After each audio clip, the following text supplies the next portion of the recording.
Mm. What's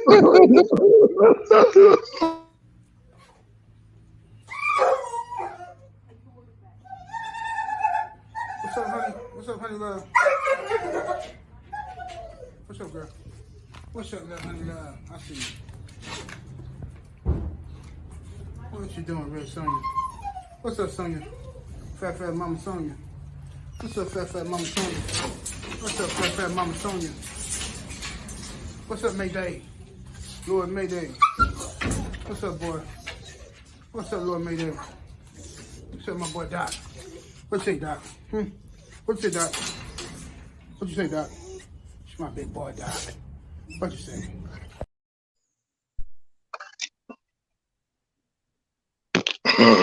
All right. Welcome back to another week, another episode of Game Dog Talk. But today, we talking that good boxing, man. You know, we got the legendary panel in the building. Talk about Errol Spence versus Terence Bud Crawford. We got the legendary schoolboy, Mr. Richard Garcia. How you doing today, sir? I'm doing good. Welcome everybody in the chat, and welcome to the illustrious panel. Thanks everybody for joining, and we're gonna have a good talk today, man. Yes, sir. We have the legendary Rastaman Boone in the building. How you doing today, sir? One love, it must be Jaja. Thank goodness they call him Eli.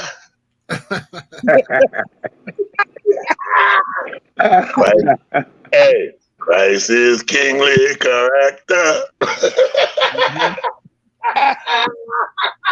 we have the legendary Brother Bakri in the building. Only the Americanos. How you doing today, brother?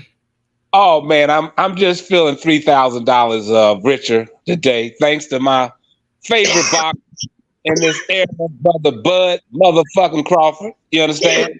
Only thing Bud need is a real motherfucking pit bull by his side. Other than that, you get a real motherfucking pit bull and put them pet bulls the fuck aside, he'll have something to ride with. But other than that, I'm feeling extra motherfucking good today.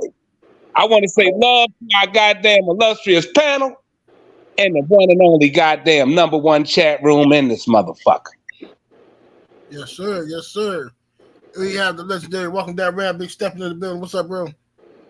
What's happening? Salute to everybody coming through this bitch. Salute to OGs, man. It's Daddy Young Hobies got to eat that crow. I'll put mine on the sandwich, though. Yeah. I'm eating mine right now. Yeah, here you go. Mm-hmm. Okay, sound like you baked your crow. The motherfucker stale. Hell yeah. Yeah, I'll put mine on the sandwich with some mustard and ketchup, shit like that, man. Trying to season it up. It's still nasty, but I'm here for it. And we got my Did you brother. say Buster? We got my brother. Did you say Buster instead of mustard? I'm trying to understand. Did you say Buster and mayonnaise? What'd you say, man? No, mustard and ketchup. I tried to make a crow burger. Okay, I thought you said Buster and ketchup. Okay, I got you. I'm sorry. Go ahead. I'm sorry. My brother Eli Zachary in the building. What's up, brother Eli? What's going on? What's going on? Y'all gonna have to bear with me today. My voice half gone. Yeah, I gotta fight this crow. I gotta fight this crow down today. Eli bet his voice on the fight last night. Come on, Eli. Man, what the fuck?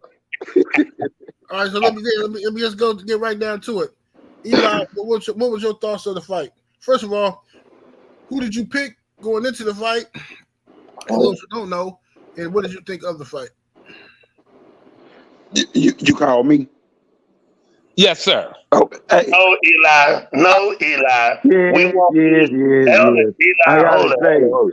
Let me just say this right quick, Eli. Go ahead. Give me my introduction, down like you did the last time when he asked you what was going to happen. I want you to say the same shit now. Don't change it. Give it to you just like that. I'm going to keep the same energy. All right, let's go. Hey, last night, man, when they came to the ring, I thought to myself, this going to be a damn good fight. This going to be a damn good fight. When the first round started and Errol started pumping that jab and the action was kind of going back and forth, but Errol was still pretty steady. I said, "Oh, it's gonna be a damn good fight." And that second round started, and Crawford started lighting him up with that power jab. I With said to myself, that whip jab, like a whip, goddamn it. man. I said to myself, I said, damn. I said, he ain't got no answer there. He can't get inside. He ain't got no answer for that. Shit, what's going on? He can't get inside. Next thing I know, Errol started shooting to the body, but when he ducked, bam, that little short hook came in the inside. I said, oh shit, this motherfucker got an answer for every goddamn thing. I said, Errol gonna have to fight this. Now I know Errol was on the ground. I said, what the fuck just happened? I said, what happened?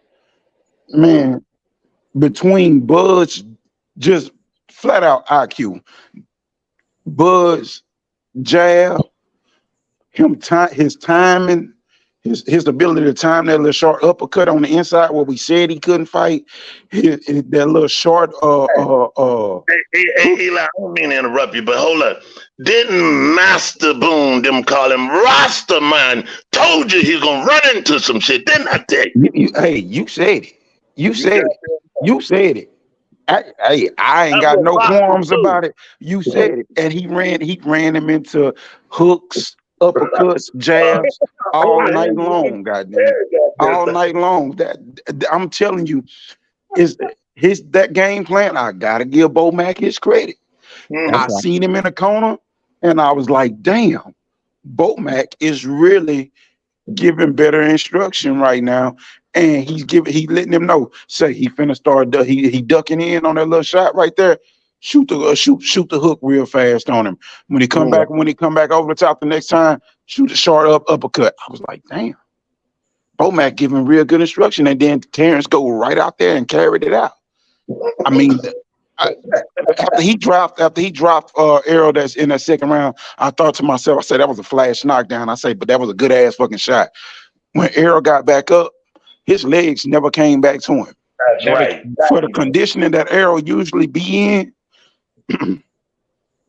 Bud's ability to sharpshoot on him, I'm not going that route that some people saying he may have overtrained. Some people saying this is no. Bud's ability to place those punches on the temple, to catch him across the chin, like Schoolboy was saying, to place those punches, the body shots where when he got the better body shots off too.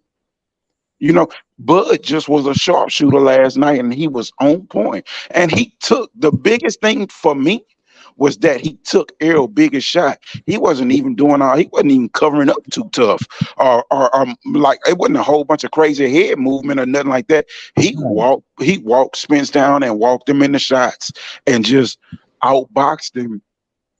He took his best shot and took his best punch away, took his jab away, pushing him off the back. And Bo Mac told us that he was going to put his weight on the back foot where his jab wasn't going to be as effective. I thought to myself, if he does that, watching Errol on the pads, I seen Errol throw the lead hook and with some power and some authority. I said, shit, if he try to push him back like that, that lead hook gonna be there, and then changing levels, digging to the body, he gonna have something to wear Bud down, and then he gonna be able to pump the jab or turn the volume up on him. Shit. Bud was sharpshooting with that power jab, with that power hand right in front of him, and using that motherfucker all night long while pushing him back. And that was the difference. That southpaw stance from Bud with that right hand, with that power hand forward, and picking off his shots, punch selection, everything. He had it. Speed. Spence looked a whole lot slower than what he usually looked. He has been slowing down lately, but it showed tremendously when he was in the ring with Bud. I honestly, people saying no on rematch, no. I want my get back, and I want a chance to redeem myself. Move up to 154. If they go with Bud, say he willing to do it at 154. I want to see the shit at 154, and I hope to see a stronger Spence, and I hope to see somebody that learns something and go in there and give it your best and see what we come out with. We might come out with another classic. We might come out with a change in history. So that's my thoughts. All right. Let me go over to Rastaman Boone. How did you? That's right. Them a call him Rasta style. You see what I'm saying? Wicked and wild. See, the illusion of selling you something on an illusion. You will believe this shit because you think you're right. The whole game plan was let him come press, and we're going to make sure he eats some leather. That's right. We let the first round, we made sure we engaged with him thinking he can play bully. We made sure that. That second round, he found out he wasn't a bully. He was eating leather. In the third round, they really should have stopped the shit, but the fifth round, damn it, he shouldn't have never went past it. But Terence draw back on it because he knew he could handle him. When he grabbed him and they clinched, and Terence picked his little ass up and spent that motherfucker around and pushed him off of him, and then hit him with some comment. Bam, bam, motherfucker. You see? That bitch went to ducking. That's it. That's it. Hey, look, it wasn't nothing wrong with his conditioning. And let me tell you what happened to him, Eli, so you understand what you're looking at. See, an old pro know what he's looking at. Yeah. When he hit that Get your shine on. Get your shine on. Yeah, I'm going to get it on because I told you before it happened. When he hit that motherfucker in the face upside his temple, did you see how his neck went back into his goddamn spine? Did you see that? Did you see how his neck, most motherfuckers get hit in the upside the head, the neck be up, and it's still, you can kind of see the length. But when he got the bud was on display, that power was on display. That's what I'm talking about. His neck went back into his shoulders. I said, they need to stop this shit. I said, because the way he hitting that boy, he can seriously hurt him. But the good thing about Bud, he recognized he couldn't handle it. And he kind of lightened up on him, but he beat his ass to let the world know he was the best. I knew it before it happened. I told my friends, I told everybody around me what was going to happen. Now, my son been a part of the conditioning process of this fight and promoting. He told me, he said, Daddy, he don't drink, he don't smoke, and he don't party. He said, all he do is train. I said, for real? He said, Daddy, that's all he do.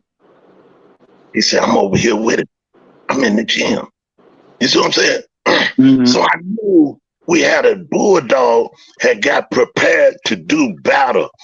Errol thought that he was going to talk enough shit, stand up, look big, look strong, and intimidate that boy. That boy never got weary, man. All he did is, I'm going to stick to the script. Whatever my corner man telling me, that's what I'm going to do. And man, I tell you this here, man. They can fight at 180. And Crawford gonna whoop the shit out of him. Cause he gonna be scared and he gonna be timid about trying to do anything he thought he did well. Cause he found out the other night, it was an A-class bulldog against a C-class bulldog. That's what I see. I'm gonna let y'all have it, but we'll come back to you, Eli. I love you. already, man. I gotta take it, baby. Say, I'm gonna eat my crow. let's go to my brother. Welcome down, Ram, Big Stepping, man. How'd you see the fight, bro? Shit, with two clear boxing eyes like everybody else did. Shit. Motherfucking homie got whooped on. That's his name of the game. I know he's in trouble. Go back and watch the very end of the first round. You'll see Errol try to shoot a straight, but Terence was gone probably maybe 2 seconds before that, man. And you can see him just sitting there looking at him like, I was like, oh shit. It's like this Terence fighting in virtual reality and Cuzzo was fighting in 4K. There's two different games, I was like, what the fuck? We gonna be in trouble tonight. Second round came, dropped us. I was like, oh yeah, nigga. First thing I thought was fuck all that Texas lean on him. He can't fucking get you off. He wasn't strong enough though. That's why I say he gonna need Blu-ray. Cause if anything, he could have kept him inside. Cause Bud got them longer arms. Motherfuckers forget that Bud got fucking monkey man arms, bro. His arms way longer than Errol. So trying to fight a mid-range on the outside wasn't a good idea. But when he tried to get in there and be stronger, bully him, he wasn't strong enough. Just because you bigger don't mean you were stronger. And Bud had that goddamn wrestling strength, that core strength. You start wrestling when you young, you be naturally strong as a motherfucker. I seen wrestlers beat motherfuckers up on the streets like, God damn, just dog them. And that's pretty much how he was doing, bro, man. It was just, yeah, he gonna have to go back to the drawing board, man. And I get it, you know, why change something if it ain't broke?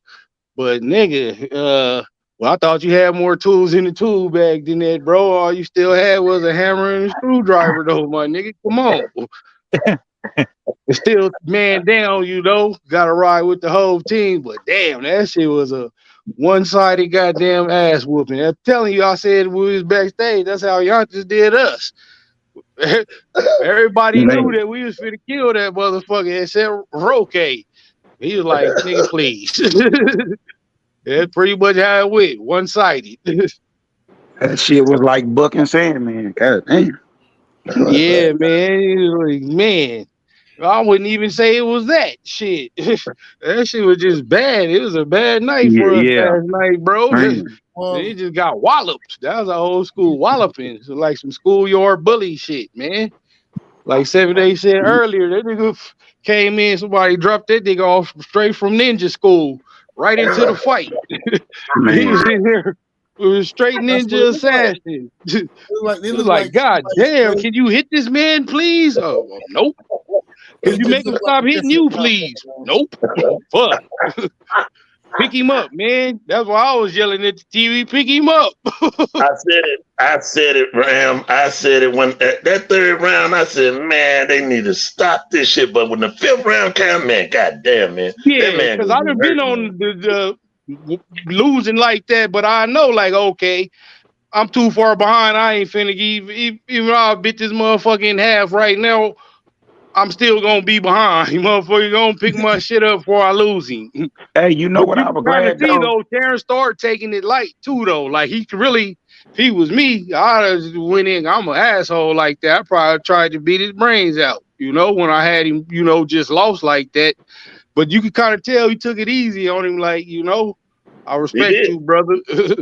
I was glad he didn't go into survival mode. I was glad he didn't go into survival mode. That he just kept fighting. Goddamn it, just keep fighting. I can respect the dog in you then. Yeah, hell yeah. But you know, I'm just glad, you know, he ain't really get hurt and shit. He ain't butt hurt or nothing. It ain't me in there getting punched on. And I ain't fucking lose no money on it. Cause it was in my mind a 50-50. So I was like, shit, if I'm a gambler, I'm taking odds. Then I seen they had Bud the favorite. I was like, yeah, I ain't betting shit. Fuck that. You know? It's still, like I say, man, damn, hold the crown, but goddamn, bro, like, yeah, shit like that made me go call my whole yard and go get some of the shit that just did that to me. You feel me? Yeah, it was a well, matter of fact, I'm gonna say I'll go last. Let me say go to Bach. Bach, this comment here says this was an example of gameness versus finish. You have always said that gameness is standard, that's basic. You don't focus on gameness, you want to see finish. Was this an example of that? Let me give you a bit of example of that's going to be part of it. First and foremost, me and Boone talk about this all the time. Been talking about this shit for over 30 years. Everybody ain't got an eye for fucking a good dog. Not everybody. This is a unique fucking ability to have. It costs us, that's why we hardly never lost. That's probably one of the reasons we hardly never took an L.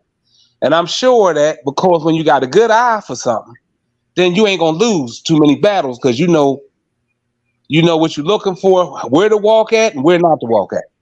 Errol Spence, aka the Drunken Master, should have never walked into that motherfucker. You understand? He went into something when styles make fight. It's just like I'm a Pac-Man. That was my favorite. He's still one of my favorite fighters ever. I knew he could never beat Floyd because he really lost all three to Marquez. Same shit. He could not beat counter punchers. And Marquez was not a counter puncher on the level of a fucking Floyd. All right.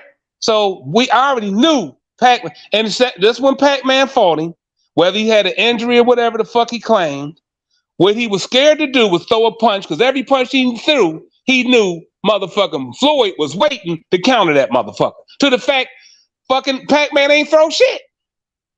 Because he knew that it's waiting. And just like last night, you know, and we hear this with the dogs. Same shit. Man, I ain't never seen my shit act like that. Like I always tell the bitch, you ain't never faced me with that piece of shit, you motherfucker. I don't care about it. It's a fucking 8-time winner. You didn't face a real motherfucking bulldog, baby. And yesterday, Errol Spence, he should have heard with Porter and Timothy Bradley and all these motherfuckers. Everybody who faced fucking Bud told him he different. They ain't nobody want to listen. Everybody thought it's until they get in there with him. You can practice for Deion Sanders all day in the motherfucking scout team. I don't care who you put back for Deion Sanders. That's not Deion Sanders when you face him on that Sunday. Motherfucker gonna be there. Then the fastest scout you had playing DB over there, and you was able to throw all over the side. That don't work with Deion. So until you face real motherfuckers, all that shit. Well, he was sleepy when he came in. He didn't warm up. He wasn't sweating enough. He didn't get pussy last night. He didn't eat a good meal. All the fucking stories is irrelevant. That motherfucker, best condition he ever been in his life. He just never faced motherfucking Bud. Bud made him like a fucking bitch. The motherfucker quit in the second round. Let's stop all this game. Ain't no game motherfucker was in there last night. The only game motherfucker was goddamn Bud. And Bud was so compassionate for the love and respect he had for Errol that he didn't kill a motherfucker in there last night. He could have killed that motherfucker. You understand? He put his hands down after the 5th round and was begging, looked like Larry Holmes when he had Ali. Will you stop this, please? I respect this motherfucker in here. You want me to kill this bitch. And he tried. He had him so bloody, the motherfucker like Rocky Marciano and some other motherfuckers in there last night. With the motherfucker had to look like Martin Lawrence joint when he got Hitman Hearns knocked him the fuck out. His head looked like bees hit it, cuts everywhere. He was so discombobulated. And the people say, well, his legs was weak. Same with DeAndre Wilder's. When motherfucking Fury hit that motherfucker, knocked the equilibrium off, that was it. The legs it was no more. DeAndre, only thing with DeAndre, he game it in a motherfucker. And I got love for Spence because I'm just fucking around a little bit. Much love for Errol. I'm a fan of his too. He didn't quit. Nowhere. He didn't quit like Charlo did the other day when he got smacked by Plant and was walking backwards to the security motherfuckers game. Then he wanted to act like he wanted some of Plant. No, he didn't have that in him. None of that. He was game. But I always tell people with these Bulldogs, that game, the shit, you fuck with me with a game, motherfucker, see how that would have worked out for you.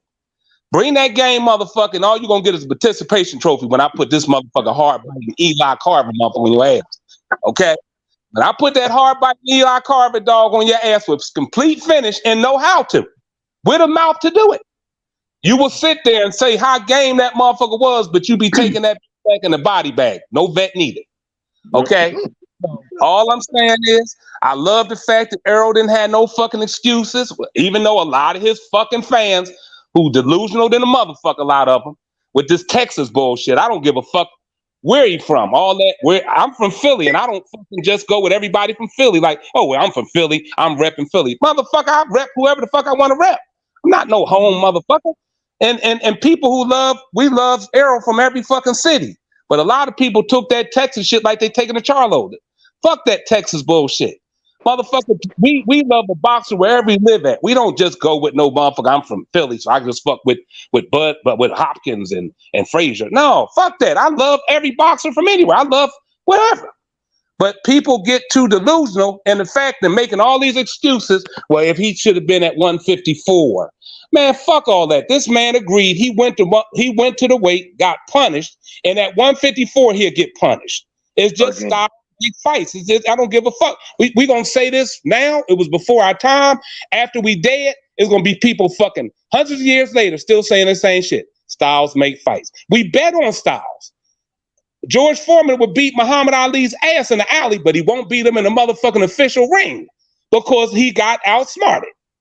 But we know if they was in the alley, Ali ain't got no, that rope of dope shit wouldn't have mattered when he on the ground getting killed, but not in the ring. So the Styles gonna make a dog. Motherfucking Bud Crawford is a goddamn Bolio Eli Cross.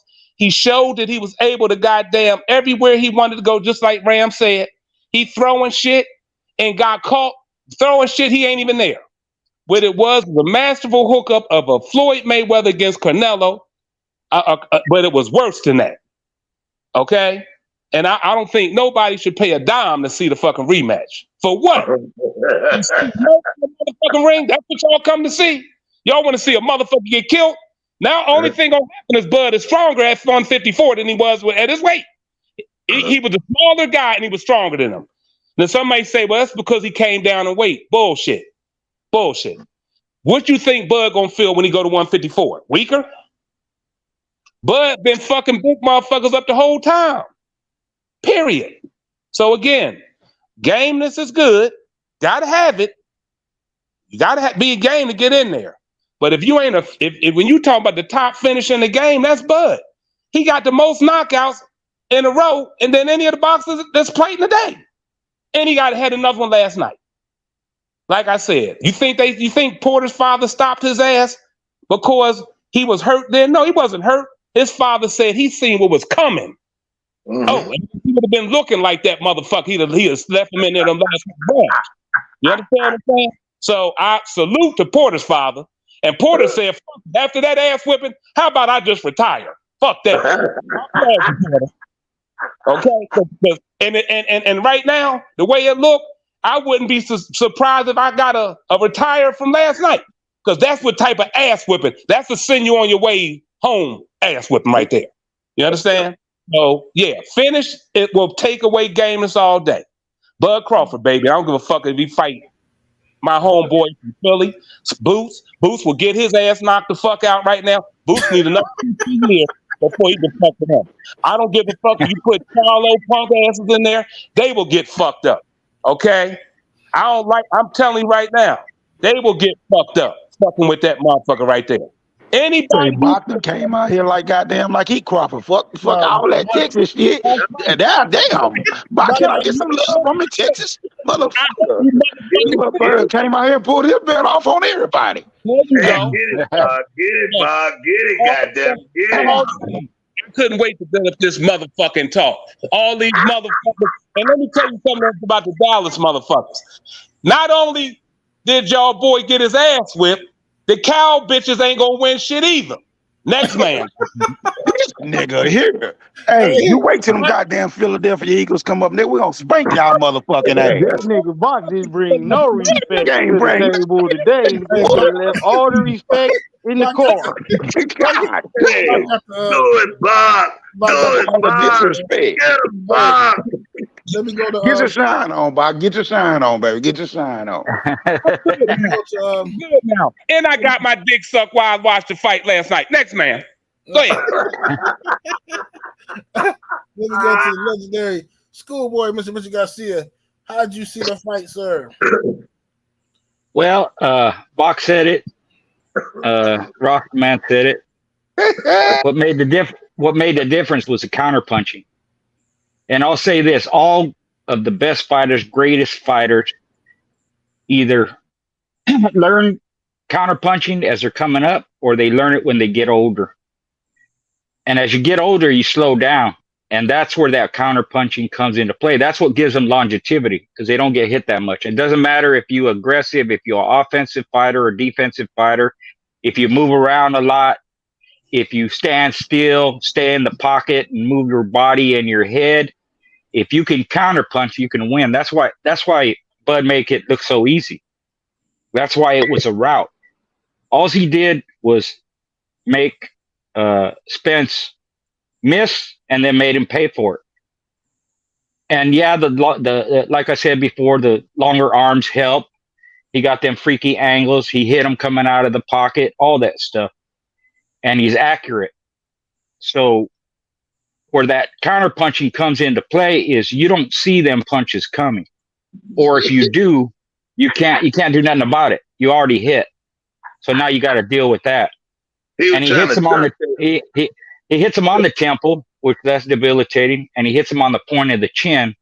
You can't do nothing about that. Even if you see it, it hurts. If you don't see it, you're going to go down like he did. That was a strong jab. Hit him on the point of the chin.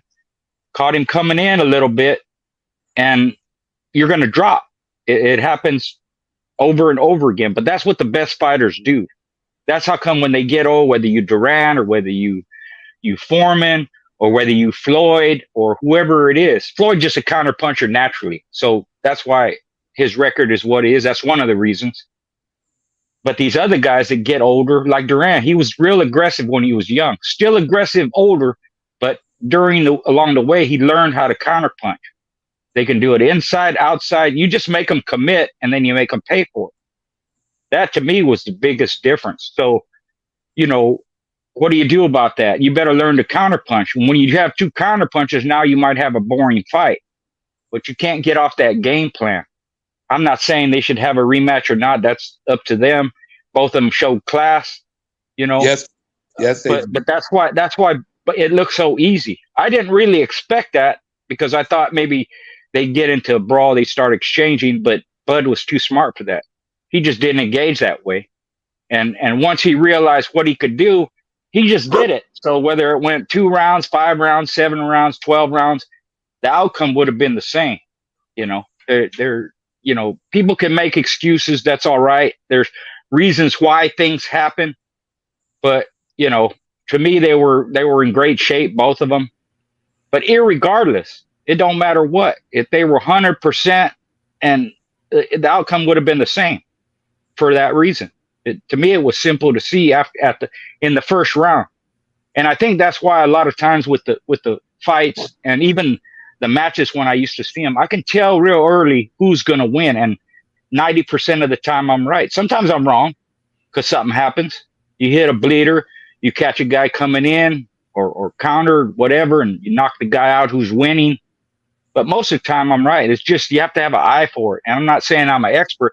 It's just seeing a lot of fights, being in fights, watching a lot of dog fights, having a lot of dog fight matches and stuff like that.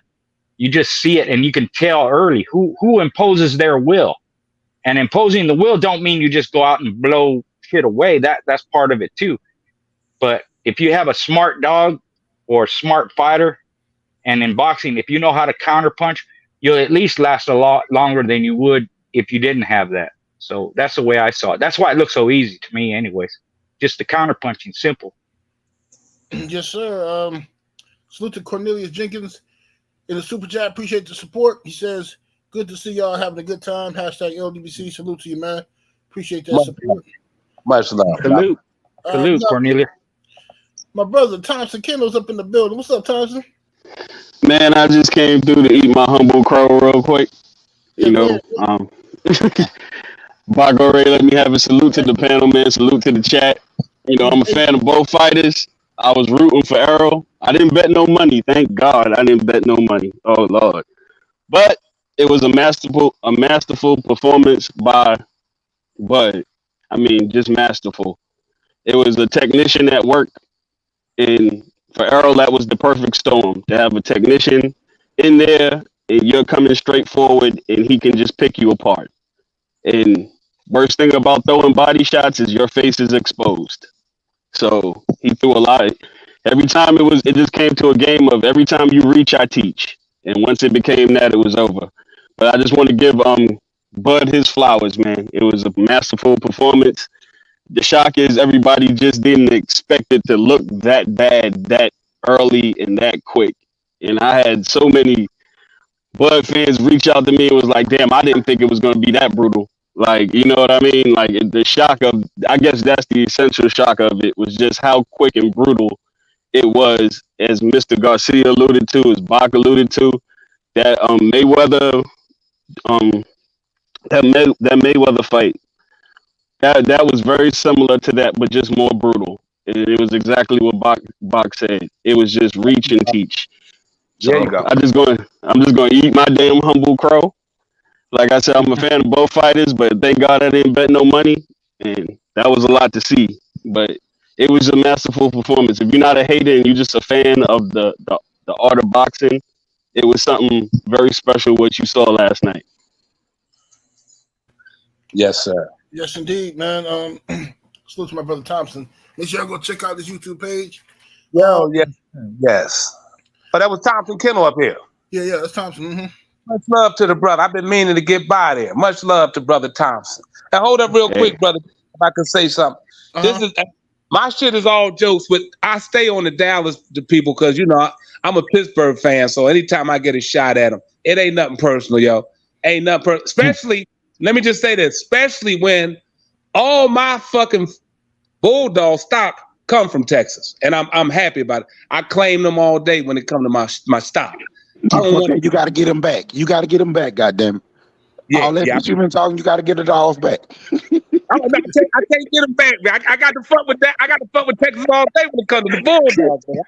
Hey, and the only reason I went at the Charlo brothers because they went at my man Tank. Come on, Tank a 130 little motherfucker. Why is he screaming at my man Tank? Other than that, I ain't got no problem. I like the Charlo brothers and hoping he win against Carnello. But when they fuck with my man Tank, they made me get mad at him. God damn it. But no, I got love for Texas, man. But when it comes to the football and some sports shit, I just go at them. I'm on the sports group and we fuck with the Dallas Cowboys all day. But no, it's just all in fun. So don't nobody take that shit to heart. It's all joke. Keep it going, brother. Yeah. Well, this is something that I'm gonna tell you what I thought of the fight, but I'm gonna tell you first something else. More importantly, a life lesson that I'm gonna use going forward. When elders, when that many OGs tell you something, listen to them, because I thought I knew. Like, nope, it ain't gonna happen. How y'all? Nope. And everybody over the age of 50, told me, look, bro, I know. Listen, Bud finna whoop him. I'm like, what the fuck are y'all looking at? Y'all too old. Y'all need to go take y'all medication.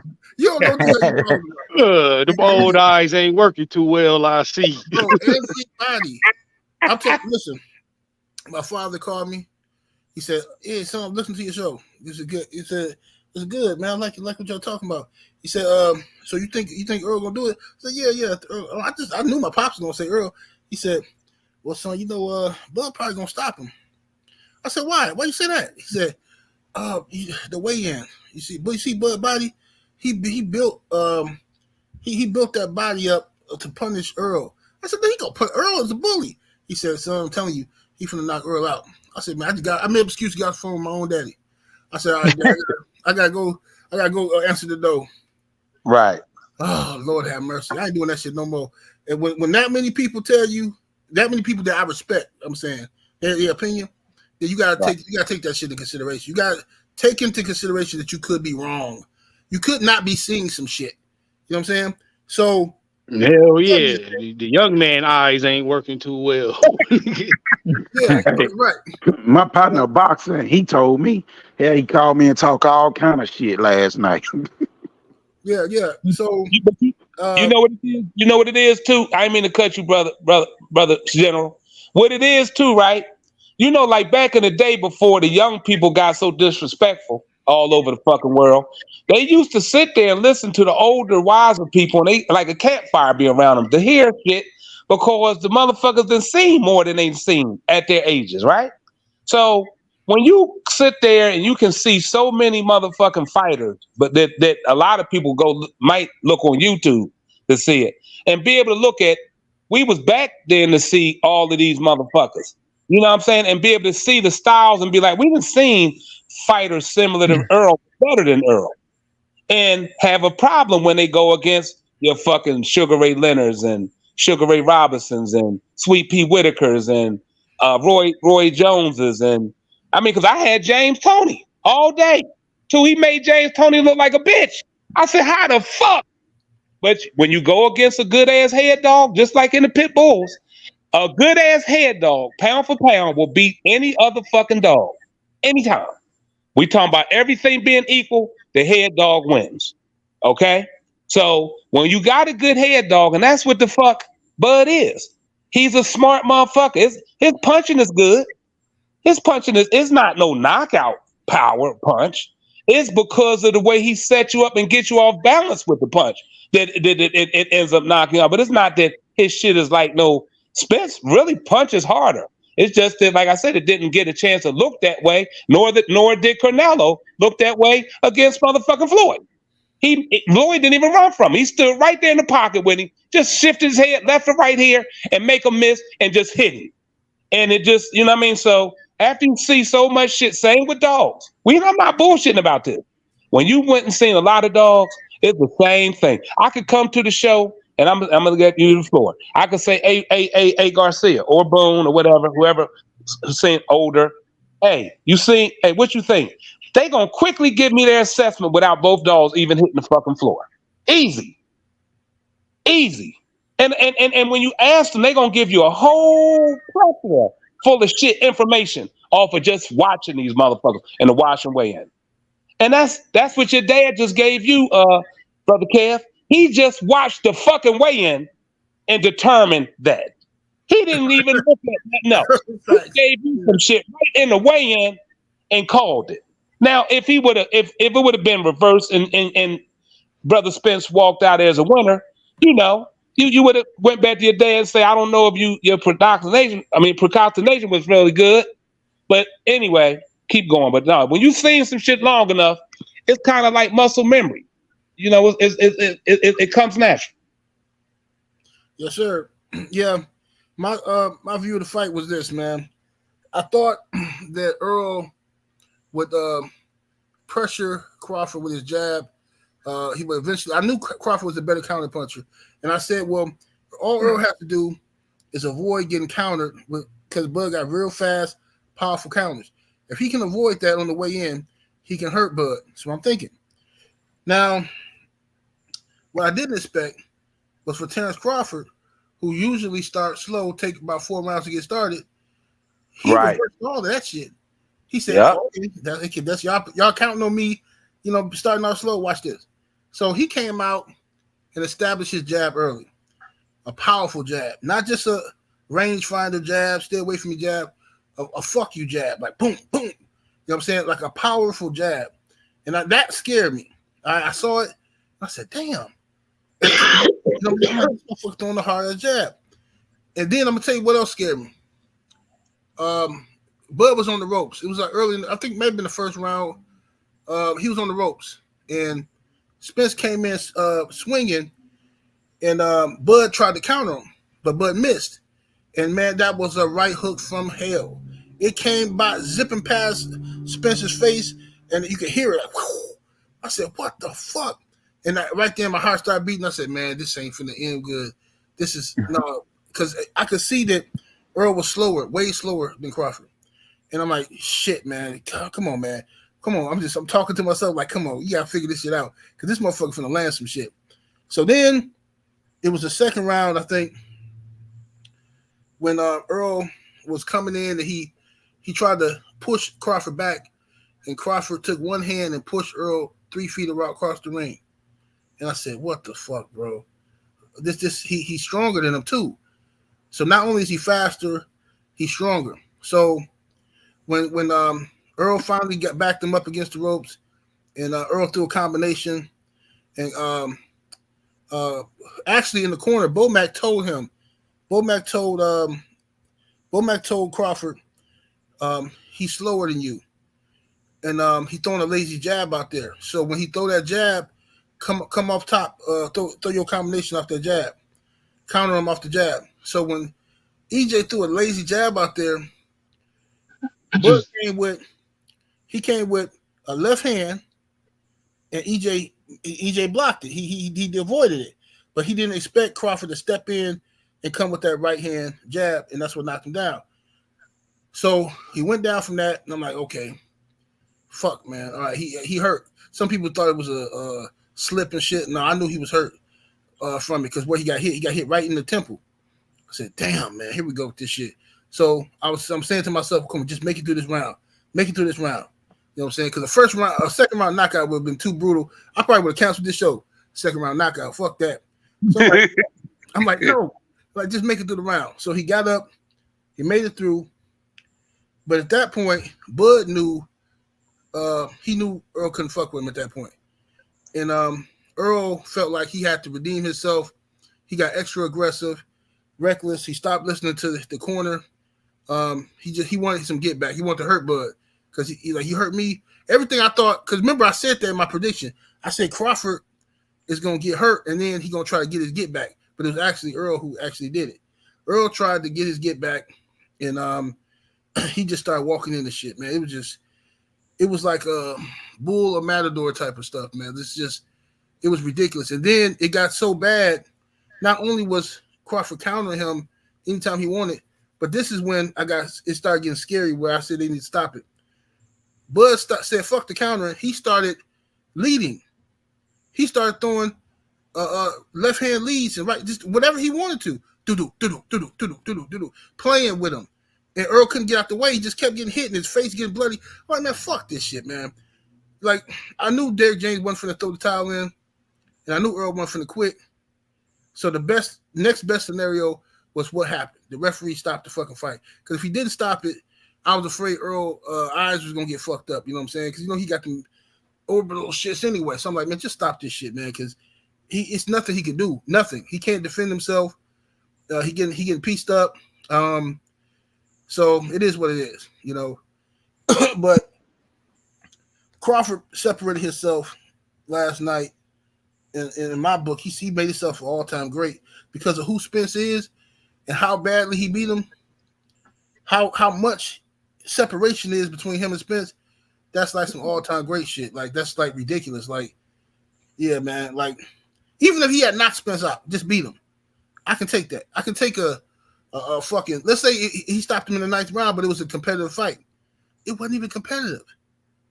It wasn't competitive. He just outclassed him. So, yeah, when you lose like that, it's debilitating on your mentality, And when Canelo fought, who's that guy he lost to, Bivo or whatever? The last guy he fought, who, Canelo? Who was it? Yeah, Bivo. Yeah. Yeah. Okay, same thing. When they come together, it was in the early round, and Bivol pushed him back. Yeah. And Canelo went back. It was over. Yeah. He couldn't do nothing because he's not strong enough. I was gonna say, thank God with guys like Crawford, like same with Leonard, same with Ali, same with Duran. And there's no disrespect to the cornermen. They don't need a cornerman.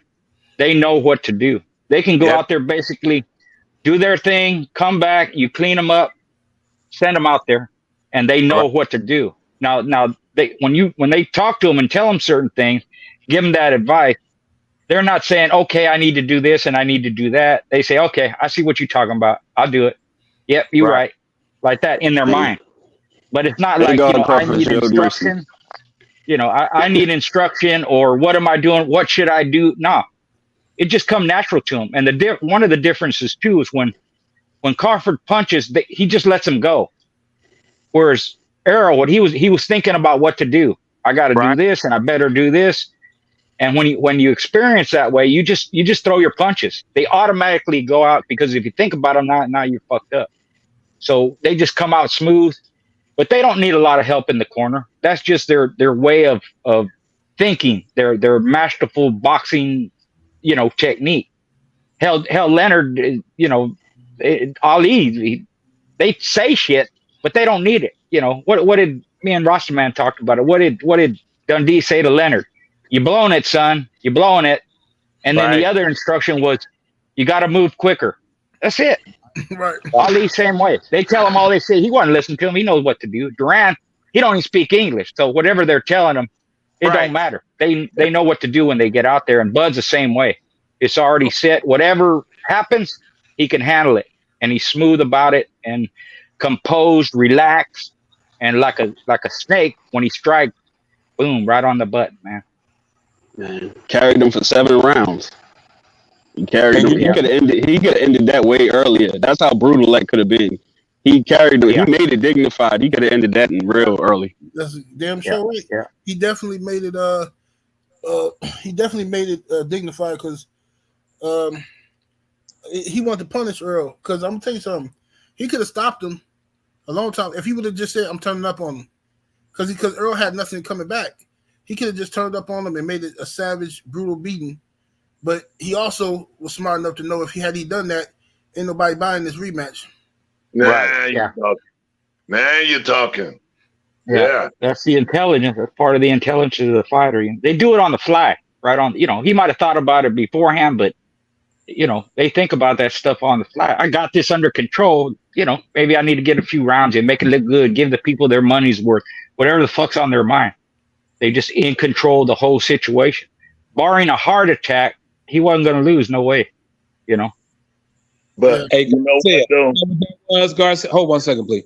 Garcia, what that was, it was the way y'all bred dogs in California to beat Texas, Mississippi, Louisiana type dogs. What did y'all use, brother? Do you mind bringing that to the forefront, since this is a dog show too? Please just enlighten us a little, please, brother. Yeah. It's the Bolio dogs and the crosses. And it's not that they didn't use them crosses, with the Bolio, because Bolio on its own stands good too. But it's just that it's that balance. It's that head fighting, that smartness, that air, that heart, that wrestling ability. The dogs put their mouth on them, but they can't bite them as hard as they want to. They can push them around, but they maneuver so good, they just blowing themselves out. They wasting their gas. They counter just like a fighter, where when the dog attacks, they snatch them up. They'll grab them on the tip of the nose. They grab them on the muzzle. They grab them by the head, ear, deep in the ear. And they ain't the hardest biters, but they bite hard enough and they discourage you, and you either quit or you get played out, lose your conditioning, and shit, they can still go another 2 hours. It's just, that was the counter to all them rough killing dogs. Because, that's what everybody wanted. That's what everybody likes. Just like boxing, everybody likes a knockout fighter. But what happens when they have to go rounds? Generally, they peter out. They get knocked out. They get whatever. And before, when it was 15 rounds, by 8th round, they're done. 10 rounds if they're lucky. They still got another 5 rounds to go. Can't make it. And the other dude more fresh, and smarter.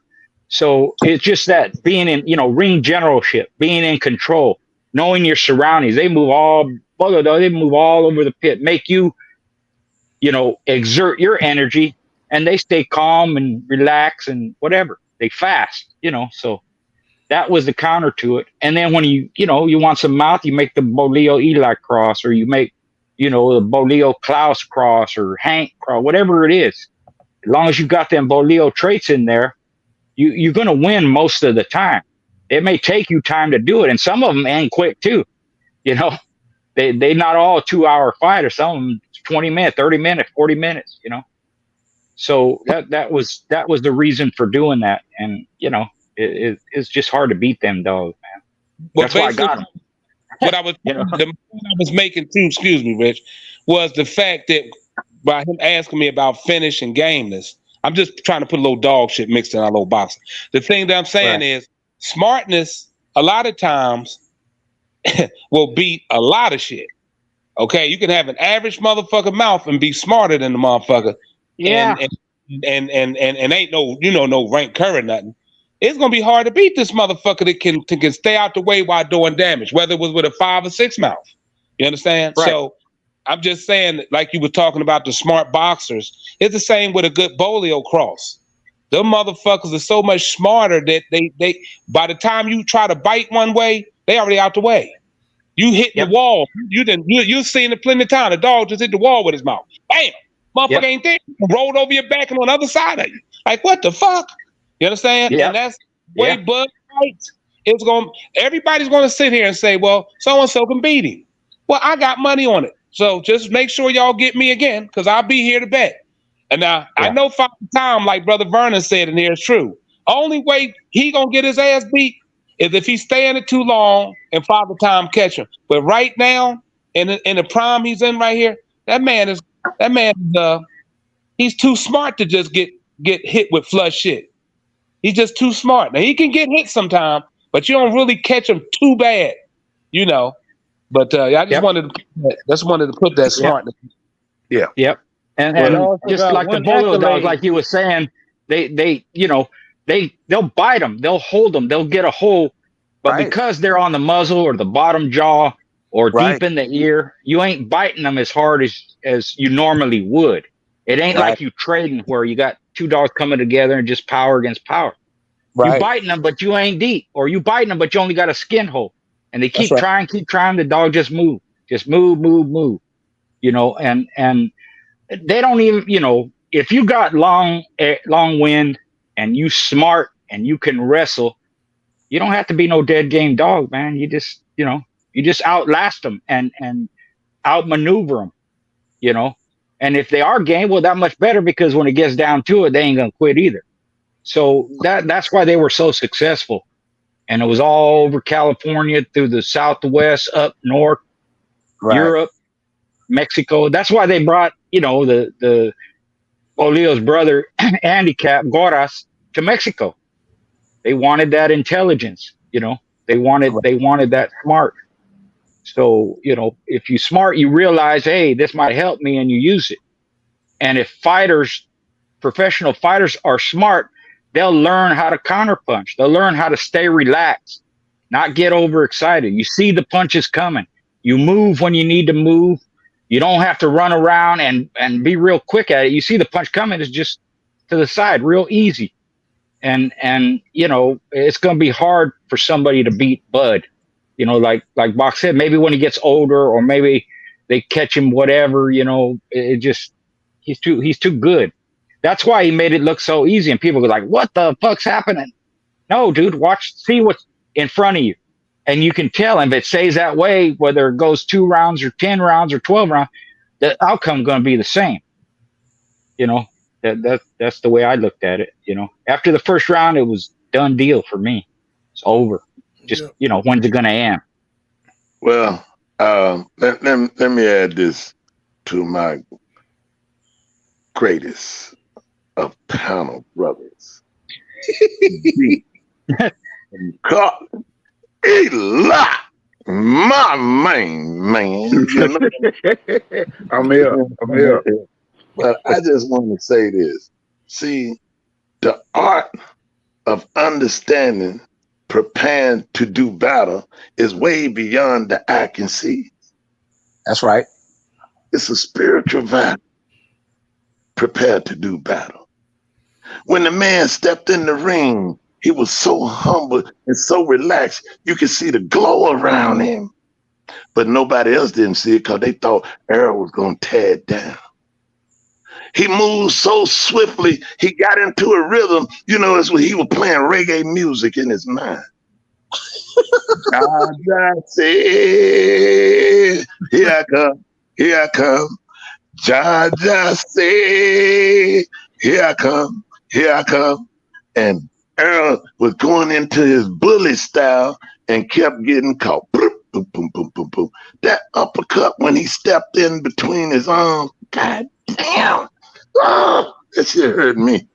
I said, good God, this man taking some shots. And then niggas talking about he didn't have his coffin. When you get hit and your neck backed into your goddamn spine, like his was, hit upside his head on the temple, your legs get weary, man. That's so The man got weary as he was going. The second and third round, they should have stopped it. But when it got to the 5th round, damn it, he shouldn't have never went past that. Because to me, that was danger zone for his health. Anytime you Not have only that, his psyche too, man. I'm telling you, that shit stays with you. That's what happens to dog, happens to fighters too. It's a mental defeat, and that's why a lot of dogs, they quit next time. You know, you bring them out too soon or whatever, or just they play it out.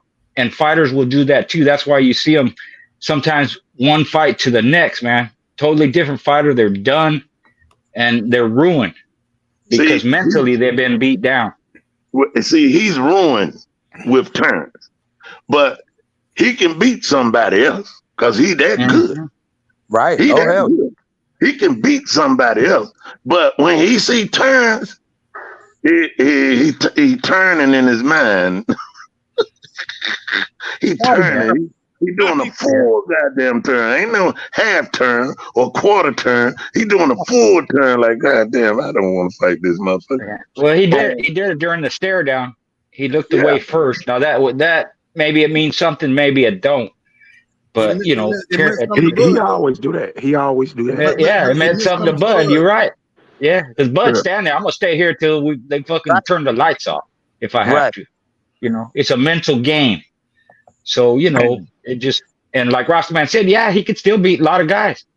He could still, you know, if Terence moves up, he could be champion again. You know, when he see Terence, he gonna be accepting an ass whipping because he know it's just like what Bach and you know you guys try to tell me about Mike Tyson and Holyfield. Now I differ with that because I really feel like if Customato would have been living, none of that shit Mike Tyson losing would have ever happened. Now, you know, y'all might could tell me different, but I just don't believe with Customato being his trainer in his corner. And I differ with Schoolboy on the corner about they don't need it. What Schoolboy, the point Schoolboy making is already in them, true. But what gives them the advantage when somebody can speak to what they're thinking? Yeah. You see, when you can speak to what I'm thinking, and me, you and I, and they say the two minds alike come together, positive things happen. You see, and so that's what was happening. Bomac was over there saying some positive things, and then Terrence's mind was like, I can do this. And that's basically what I meant. You know. Yeah, that's right. You know, I knew what you meant, brother. That's why I'm backing you up because I love you, man. Guys, you can turn out, face the crowd, guys.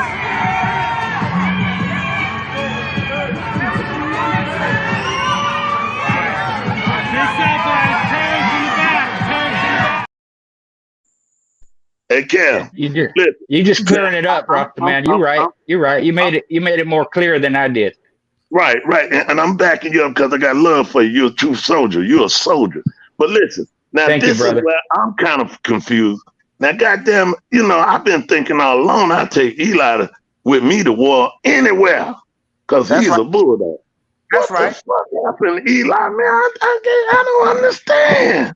He's still taking Eli to war with us. Shit, he's still. No. Hey, listen, I ain't say I wouldn't. I'm just fucking with you. Go ahead. Go to hell, Bob. Yeah. Well, I tell you, this is how I look at about eating crow. If you talk long shit, if you disrespectful, if you acting stupid, then you eat crow. But if you giving your opinion, if you backing your guy, there you don't have to eat crow, man. You just know you want your guy to win. You know, but some people get stupid. He gonna kill him, and you know, and you know, there's no way he gonna win and all like that. Shut the fuck up, you know. And now you got to eat crow, but we just giving our opinion. Even the guys that pick Errol, you know, that's all they were doing. But everybody talk a little shit, you know. Everybody talk a little shit. No, that's good. That's good. I like that. But this is what I'm talking about. See, the way Eli describes stuff is scientifically done, and it sounds like a doctor with a telescope or something to operate with. And so the way he spoke about when we all took an opinion about what was going to happen, if I didn't know what I know, I'd have believed him too. That was a cold setup for the punchline right there. For real. That's how you write a joke right there. For real. Hey, I'd have believed him. Hey, I'm gonna tell you the truth, bruh. The reason why I've been riding with Errol since 2013. Like I said, my buddy box ran me. And his partner, they was in the gym with Errol back then when Errol was saying, "Say, I'm gonna be a champion one day." And just to see this man that I know personally, and how he described Errol's work ethic from that day and what I seen as I followed him, Errol teetered off and veered off the road, but the work ethic that he has when he in camp and the way that the path that he been taking, the fighters that he had been beating, it just made me feel like the fighters that Bud was getting touched up by, that shit, Errol was gonna be able to do his thing. Cause why was Bud getting touched up by these other fighters? But it just, hey, that logic, that triangle theory shit don't work in boxing. Just period. Yeah. And let me tell you this. This is why. Let me tell you why. You know, I told you my son is his advisor. Yeah. You know, and you know, we've been roots rocking for many years before my son was born. I got one son, 45 years old, and a daughter, 43. And I'm sure a schoolboy got some my that age and probably more. I don't know. But anyway, the point I'm making is the spirit of winning.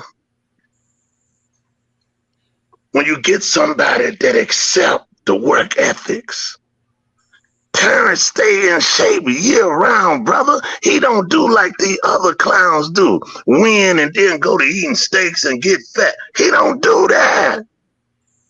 The boy stay in shape year round. You ain't gonna catch him out of shape, bro.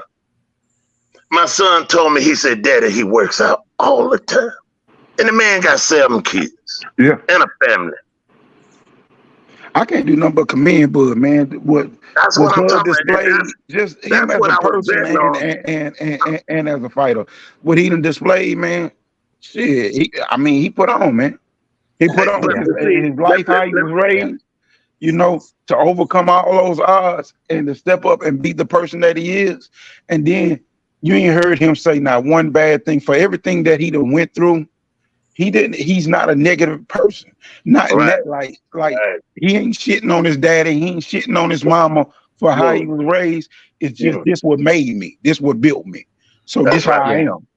And it showed it showed the spirit, how he wired. So man, honestly, outside of this fight with Errol, I always root for Bud. So the way that shit, like his mama paying people, I done said this shit before, but my uncle used to do that. I used to take me to the roughest hoods in Baton Rouge and shit, nigga, I bet my nephew whooped your nephew. You know, my neighbors, that shit was normal in the 80s. Shit, my neighbors had motherfucker kiss me and said, go get that little bad ass nigga right there. Say, I bet you I give $1 if you whoop him. That shit used to happen all the time. So when I can relate to that shit, and for him to have that mindset, but none of that shit broke him, it built him and made him stronger. It's like y'all said, man, he got a strong ass spirit, man. I'm telling you. And see, this is what I'm saying, man. This boy, okay, if nobody don't take nothing from this fight and drop all the excuses, but what was the most important thing about this fight? It was conditioning, strength, and power. God damn it, it was at its finest, man. This boy, that jab was coming from space. That jab was coming from space. Listen, dude. Hey, now I gotta ask y'all this. I gotta ask y'all this. Okay, you know, you got a lunging jab. You know, you got a stiff jab, but that goddamn whip jab is a motherfucker. Whoppa, whoppa, whoppa. A snap jab. Snap. I'm gonna tell you something that showed. We've been watching Bud at 155 pounds and shit, go in there and pick up 405, 455 deadlifting and shit like it wasn't shit, you know. But we always knew Spence was strong as shit, and he bullied everybody else, and they said how strong he was. It was amazing to me that Spence could not really back him up like that. He couldn't push him off his square, and the tools that was there at hand, the thought process, mentally and physically and spiritually, Bud was on one. When they showed Bud wrapping his hands and that calmness, I'm not gonna lie to you, that shit was eerie to me because I was like, ooh, that motherfucker extra calm, like he finna go to work. You know, I was like, bro, I'm 210 pounds, and That's me. That's me. Like I could pull 455, but fucking Bud doing that shit at that fucking weight, bro. That shit's crazy. That's what was that's a lot. shocking. That's Bud a looked like lot the for bigger a man. 155 pounder, man. That's a lot, you know. Bud looked like the bigger man that night, man, and that's what shocked me, man. He looked big, man, and stronger and bigger, and I didn't think Spence was gonna come in like that. Like that weight, that strength and conditioning is that was the biggest thing because he didn't look the same. I thought Bud looked bad on the weigh-in. I was like, he looked a little, but he came in there looking like a gladiator, man. He rehydrated great. However, his nutrition came together. It came together full steam. I mean, they came together. Bud looked at bad as shit all week long. His eye sockets and everything. We was looking at everything like, damn, Spence like he making a weight cut better. But when they got to come to the ring, when they got ready to come to the ring walk and they made the entrance, I said, damn, Spence ain't pick up no weight. He's super lean. He usually feels out a lot better than that. You know, I said, well, maybe he planned on being light. He planned on moving a little bit tonight. Bud, That first round was the best. Show, was the best round he had. Bud did that Bakary heavy chain fucking ancient Chinese secret. Now you know I love the heavy chain too. Worked his way up to the weight, like that's what it seemed like he did. No bullshit. I was thinking that shit. Hey, hold up. That old Mayfield. I see you both for the way is. I was like, yeah, this nigga like he's smoking them Yappa rocks. Hey, He walking down, he took his shirt off in the ring. I was like, oh shit, man. One second, Boone. Christian Navarro. Sir, would you like to come on the panel? Christian Navarro? Because you calling people delusional over their opinion. I want you to come on the panel so you can express yourself. You want to do that? I didn't think so. Have a seat. Shut the fuck up. Well, let me just say, okay. The art of a fighter has to start within his thoughts into his heart. Bud said from the beginning, he said, I'm going to do him. And y'all going to see why I'm the man. He didn't say, I'm going to try. He didn't say that. He said, I'm going to do him. Look, that boy went up in them Colorado mountains, got himself together, and what y'all gotta know is my baby boy that sit beside his daddy while he was coaching, doing special events, indoor, outdoor events. His little joker soaking it all in and become a part of that team. Roots Rockin' was in the fucking ring. You see? Everybody can say this, everybody can say that. But we was in the fucking ring. You see? And I want to tell you, man, that spiritual vibe that them kids on, that team they got, man, that's some serious shit they doing over there, bro. I'm telling you, man, they got that shit tight. The team is tight. They got the nutrition right. They got everything in place, brother. I don't see nobody whooping him. And I'm going to tell you this here. I never thought I'd see the day that I say anybody could beat Floyd Mayweather. I sure hadn't. But last night, I seen greatness at its finest in the highest form of conditioning, competitive spirit, and said, let's get it. Hey, hold on, OG. Hey, one of y'all in the chat with a gun shoot Professor Bryce. I already got it. All right, bet. Yeah, I see. My bad, OG. These motherfuckers coming over here on that bullshit, man. What's going on? We're going to eat crow, but we ain't finna suck no dick. Remember that? Yeah, never. Oh, wait a minute, man. Somebody saying shit like that? That's just some asshole in the chat. Don't worry about it, Boone. Go ahead. Yeah, well, we need to just push them out because, see, what we love is the competitiveness of the sport. These are men. When I say men, Brother Eli, Brother Goddamn Ram, Brother Schoolboy, Bakary, Kevin 7 Spade, Rastaman Boone. It's men talking about competitive spirit, competitive drive. The will to win, lose, draw, or pick up, no matter how much money on the table. We'll fight for $2. But we don't need to get irate because we lost. If we'd have lost today and Eli would have been doing his scientific talk, I'd be happy as a motherfucker to hear him, but I'd be saying we'll get him the next time.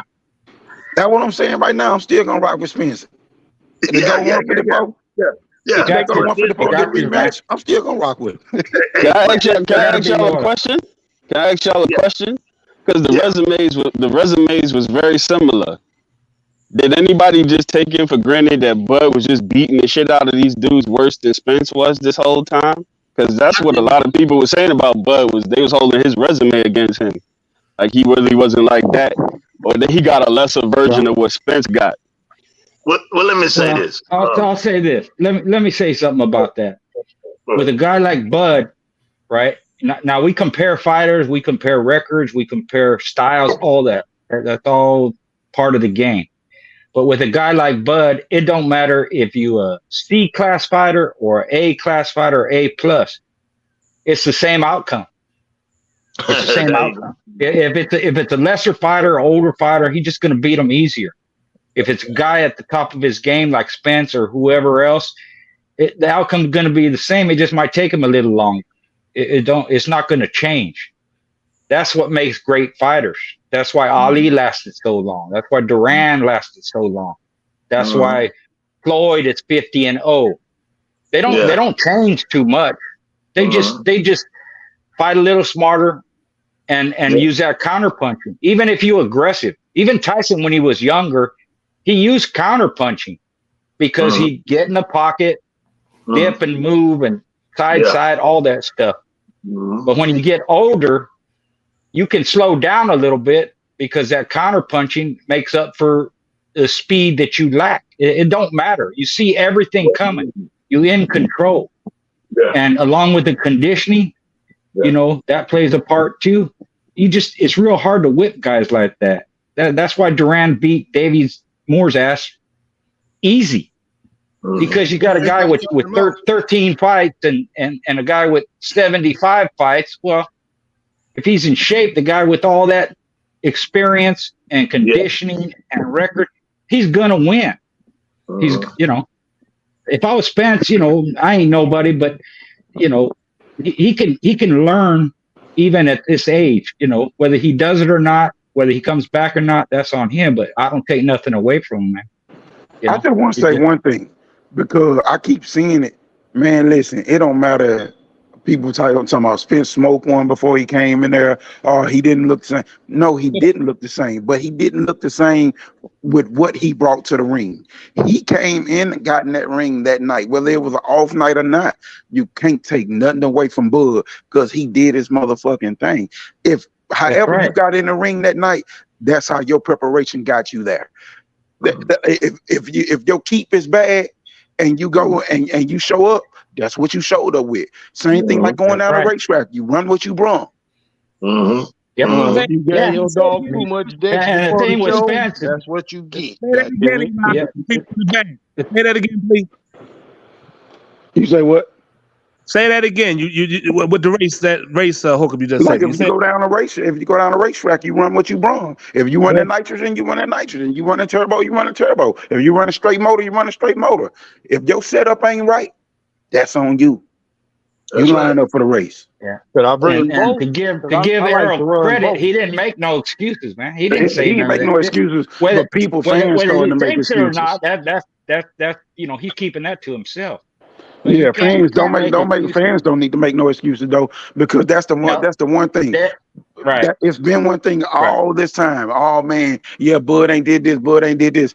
He gave us all the fights that we asked for. We got all the fights that we asked for out of him, and at the end of the day, he stood tall. He at the top of the mountain right now. When they do the rematch, if it's a change of events and Errol come back to the top, we don't want to hear no say it.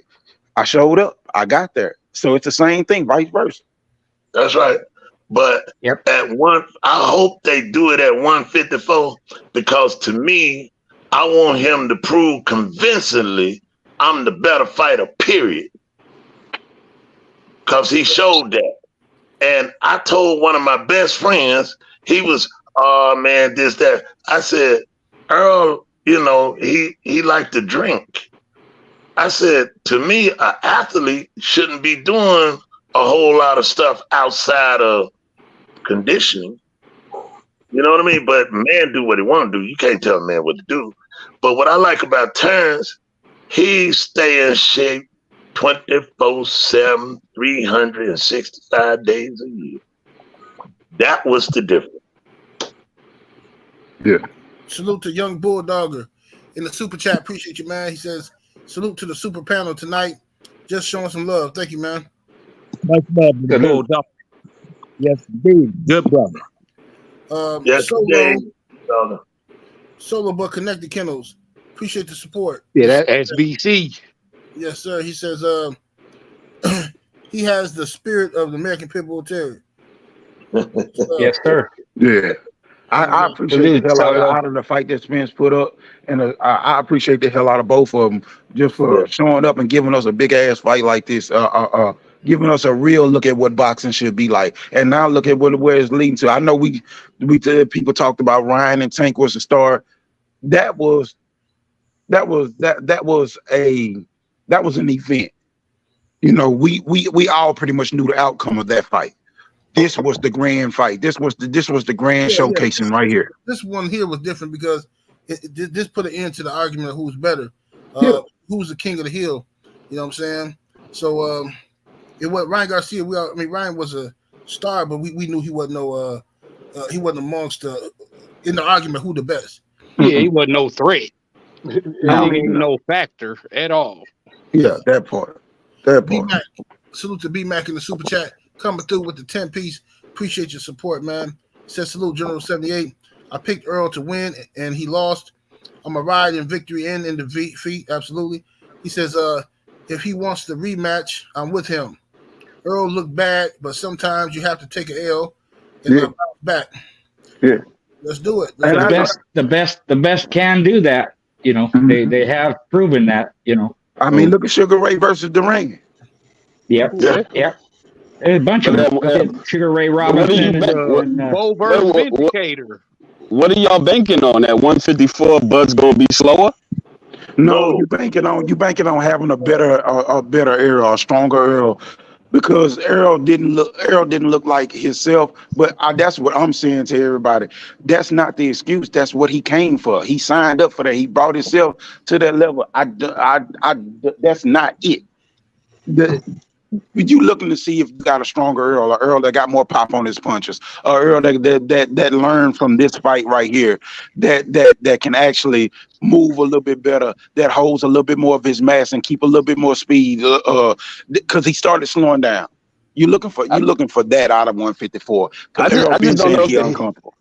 I just don't know if the hand speed, man, because I mean the hands is faster. Like Errol, it wasn't. I saw the strength part, but Errol looked slower than Terence, just off the hands. Let me ask y'all this then. Was that Terence just had more speed, or did he have better timing? Both.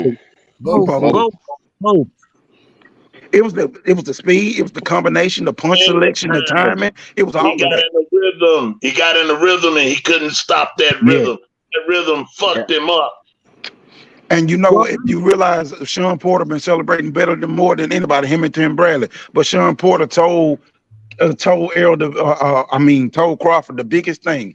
He said, whatever you do, he said, I should have went to his body more. He said, but whatever you do, don't let him get in rhythm. Because if you let him get in rhythm, he like an avalanche rolling downhill. And that's what Crawford did. He did not let him get in rhythm. He gave him so many different looks.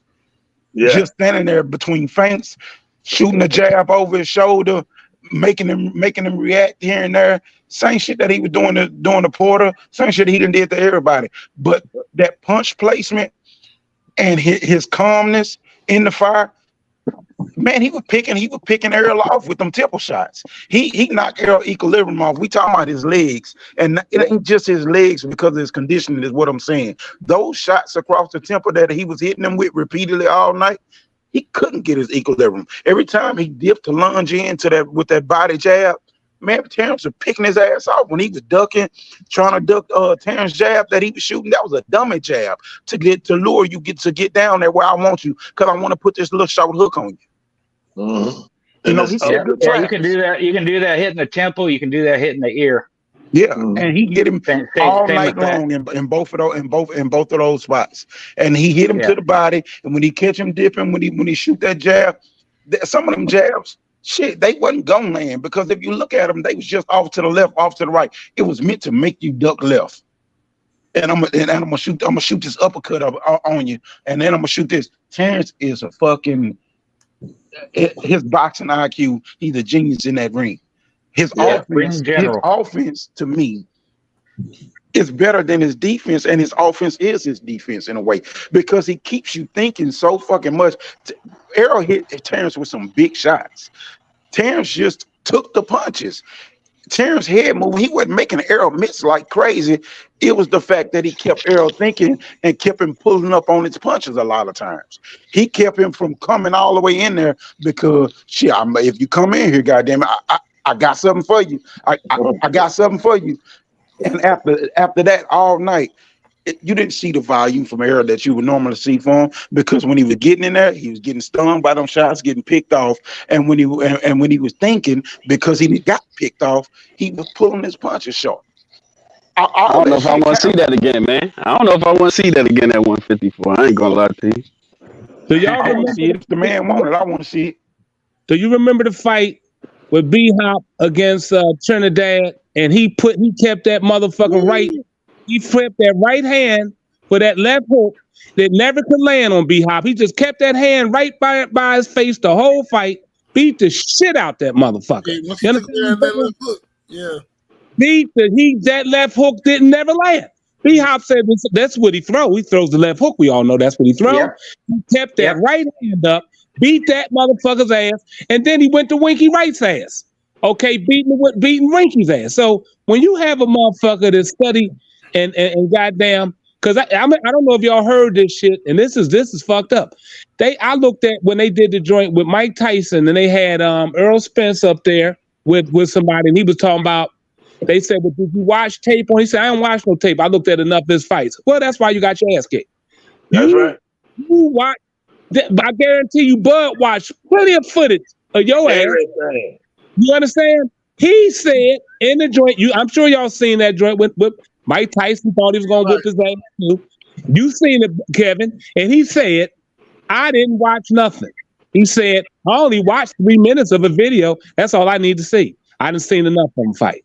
Okay, well, you didn't take him serious. But I guarantee you, Bud was in that motherfucker doing film studies and everything, just like you seen Ali and them do. Film studies. And see exactly how same with any athlete that's here to play high school, college, pro. You know, how we know who we going against is by that film. We have to be able to know how they start with the left foot, the right foot.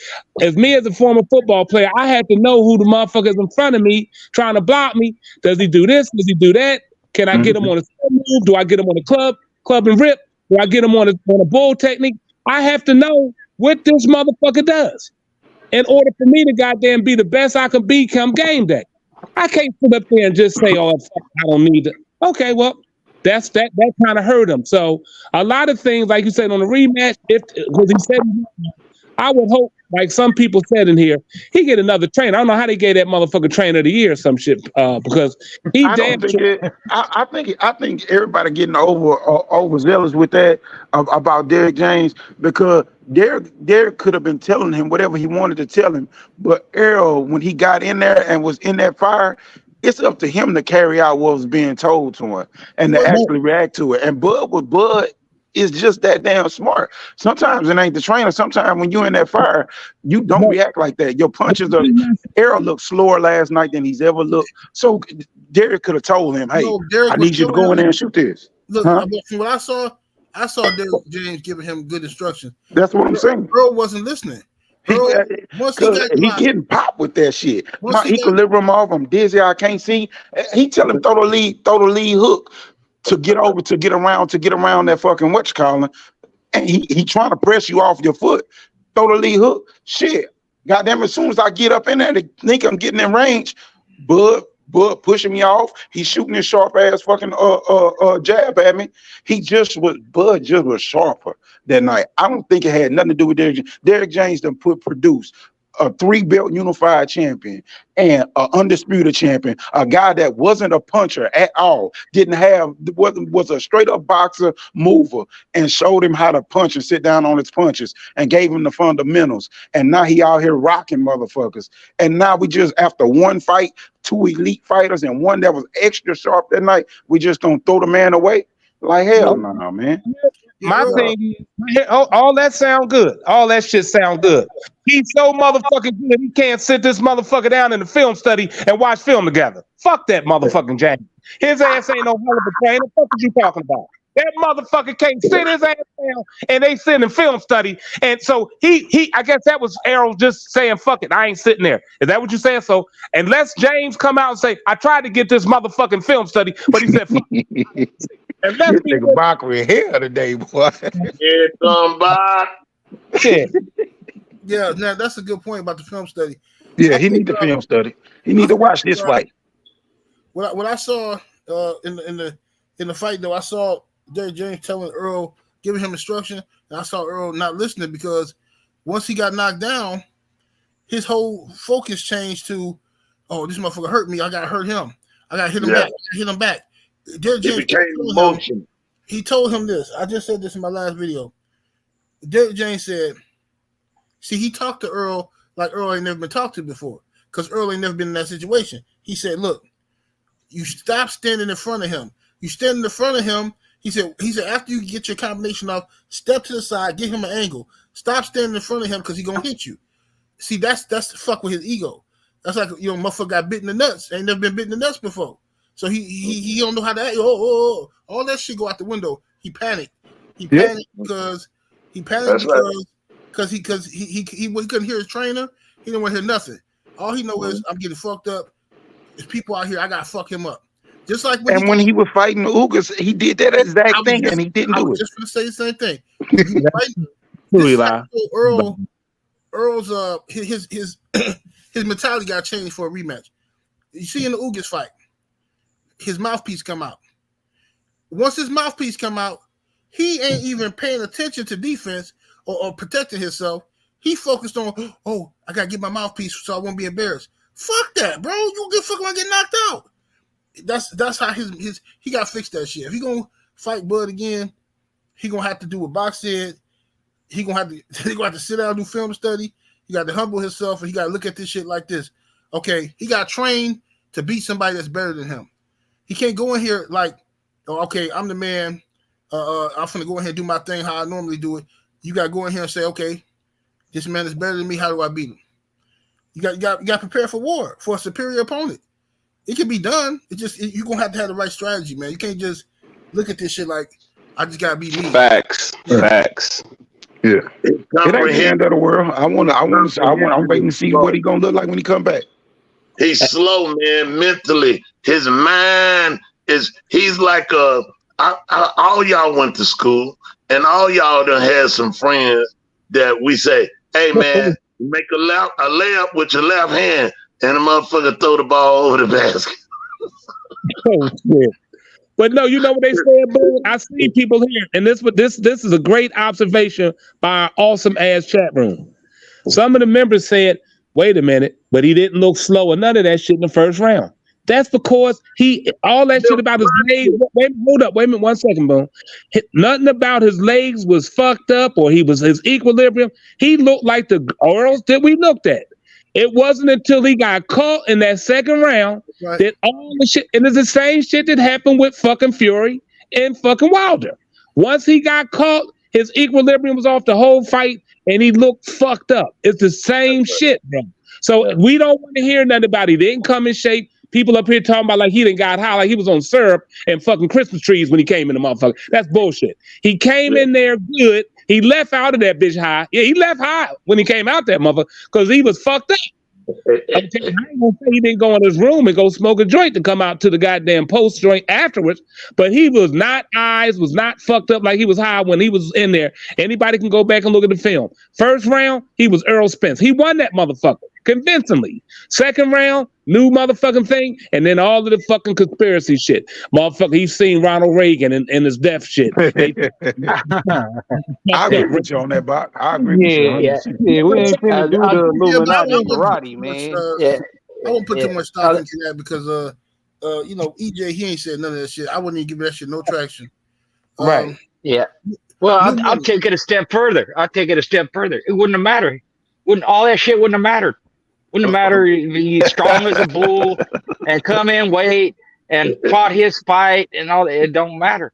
It's the same thing would have happened. Maybe it took a little longer.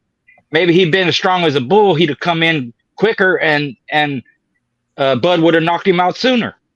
It don't matter. When you have a technical fighter like that, that's smart, and again, I'm gonna repeat it over and over, that can counter punch, knows what he's doing, stay calm, in control, see all the punches, setting the guy up. It don't matter. He can come in 100%. He can come at 154, like Boone said. They can come at 218 pounds. It don't matter. Right. The same thing would have happened. Now it's up to Errol if he can make adjustments, and maybe that'll make a difference. I don't know. Maybe he'll catch him on an off night with all that shit. But as it stands now, 100%, both of them. Errol can't beat him. He just can't do it. Salute to New Money in the super chat. Appreciate the support, man. Coming through with the 10 piece. He says Errol. He said Errol was not fighter. I guess he said that was not the fighter that fought Ugas. I don't trust boxing no more. Bud was touched by lesser opponents and dropped. He said shit don't make sense to me. Uncharacteristic of EJ not being prepared. Look bad. But brothers, you know, we ain't gotta make no conspiracy theory out of it. Shit happen like that sometime, bro. When did EJ touch him? When did EJ touch him? When did he hit him hard? When did he catch him on the point of the chin? He didn't. Never. That just comes with experience. That's why they get better as they get older. You know, and of course, you know, at some point you ain't good no more. But they just make it look easy because their skills improve a little bit, and they just know what they're doing. So you know, early in their career they get dropped. Yeah, okay, they learn from that, and as they progress, yeah, they may slow down a little bit, but so what? They still in control of the fight. They make shit happen. It's like them Bolio dogs. They don't panic. They ain't scared. They ain't worried about it. They don't care about how long it goes. They in control. Yeah. And it makes it look easy. And it may be boring to some because they go a long time sometimes, but they never not in control. And you know, even if it went 12 rounds, the same shit would have happened. Bud still would have won. He just wouldn't have knocked him out. But outcome the same. That's the beauty of being an intelligent fighter. You know, you longevity, you can last a long time. Yes, sir. KO for Miles in the super chat. Appreciate the support. He says, I support EJ in whatever he decides to do next. Salute, sir. He says, Bud counters to knock you out. This was the Magnus Optus. Who was that? Magnum Optus. Some folks are built for legendary. Salute. Magnum Opus. I don't know who that is. Yeah. So y'all better stop stick putting with your words man. on 7-8. Stick with your man. You stop using them words on 7-8. Yeah. You trying to give me the give me the fuck up. He's trying to get you the abracadabra go. Yeah. Forest City Bulldogs in the super chat. Appreciate the support, man. He says that 14-month layoff affected EJ's timing. It doesn't matter against those lesser fighters. It did against Bud. Well, that's a part of the arrogance I'm talking about. Like, you can't do that. Now that he knows Terence Crawford is better than him, we'll see how he approaches this second fight. Because a lot of stuff about how he approached this one, it reeked the arrogance. You know what I'm saying?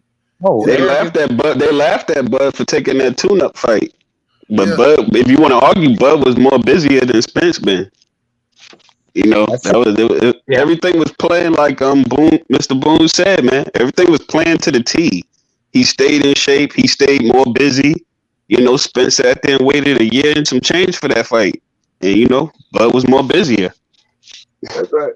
and see what. Now I'm gonna tell you what Spence need to do. Spence need to go get about 2-3 fights somewhere else. Right. Because I'm just being straight up. If he take that rematch clause to fight in December, it's gonna be the same goddamn thing. Man, That's too soon. That's too soon. Man, Yeah, I don't assume that. I'm betting money on that. The man's spirit is broken with. See, listen, man. I used to street box. I didn't box in the ring. We boxed in the street. We get niggas went to prison, come out of prison, and all this shit. Niggas on the street, and we didn't have no motherfucking referee. When it's thing, motherfucker, you got to get this motherfucker off you. You understand me? And ain't nobody trying to stop shit either. They letting you go. Terence is that smart fighter that understand momentum. Spence is a aggressive fighter. He's that fighter. He gonna run in on you. He gonna charge you with punches, a barrage of punches. But what happened is he felt heavy punches, which threw his equilibrium off, and he became discombobulated of emotions, trying to wing it, trying to turn it into a brawl, and still got fucked up. Yeah. My thing for him, Spence, I like Spence. Go get 2 other fights somewhere. Go beat some motherfuckers that you can beat, but it's gonna challenge you. And then come back to the rematch. But if you come back in December trying to do that rematch, I don't know if the ticket volume gonna be like it was this time, because everybody predicting it's gonna be the same thing. I don't care if he do it at 154, 147, or in between there. It's gonna be the same thing, man. You know what I mean? His styles make fights. Styles make fight. This was the perfect style for Terence to counter and show the world that ain't nothing like becoming wise enough to understand your talent. Yep. Salute to the brother Valkinus in that super chat. Appreciate the support. He said he's showing some fish hooks. Fish hooks. Salute. Appreciate What is the that for the fish fry? Yeah. The fish fry? Yeah, that's what Terence said. We're going to have a fish fry. Clinton Jackson in that super chat coming through with the 5-piece. Appreciate the support. He says, Earl's own words might have been his downfall. He wanted to break him and tried to stick to it no matter what, and he should have switched up. Salute. I could see that. Man, I gotta get some glasses bad, boy. I swear I can't see shit up in here. Let me see here. All right, I think that's everybody on the super chat. Oh man, my eyes hurt. Okay, so we already covered everybody. I want to get before we get up out of here. Eli, what do you think Earl has to do? Would you rather see him take a couple tune-ups and then come back and fight Bud, let that second fight build, or do you think if you could control it, would you put him out there against Bud again, or would you right away, or would you put him in there with a couple tune-ups or whatever? Honestly, I want, that's one of them things. I want him to go right back. I want him to go right back. I want him to I want him to like box head, get in the film room, watch and look at everything you did wrong. Watch yourself first. Everything that you did wrong, then watch everything that he did in reaction to what you did wrong. The shots, the bigger shots. Then watch the fight again as a totality and make the points of this is just do the film study and do the breakdown and study and go back at it right now. While it's fresh on your brain, learn and be focused on nothing but this. Don't go pick up no more habits from no other fights or nothing else. Don't go to me, his confidence wasn't shot.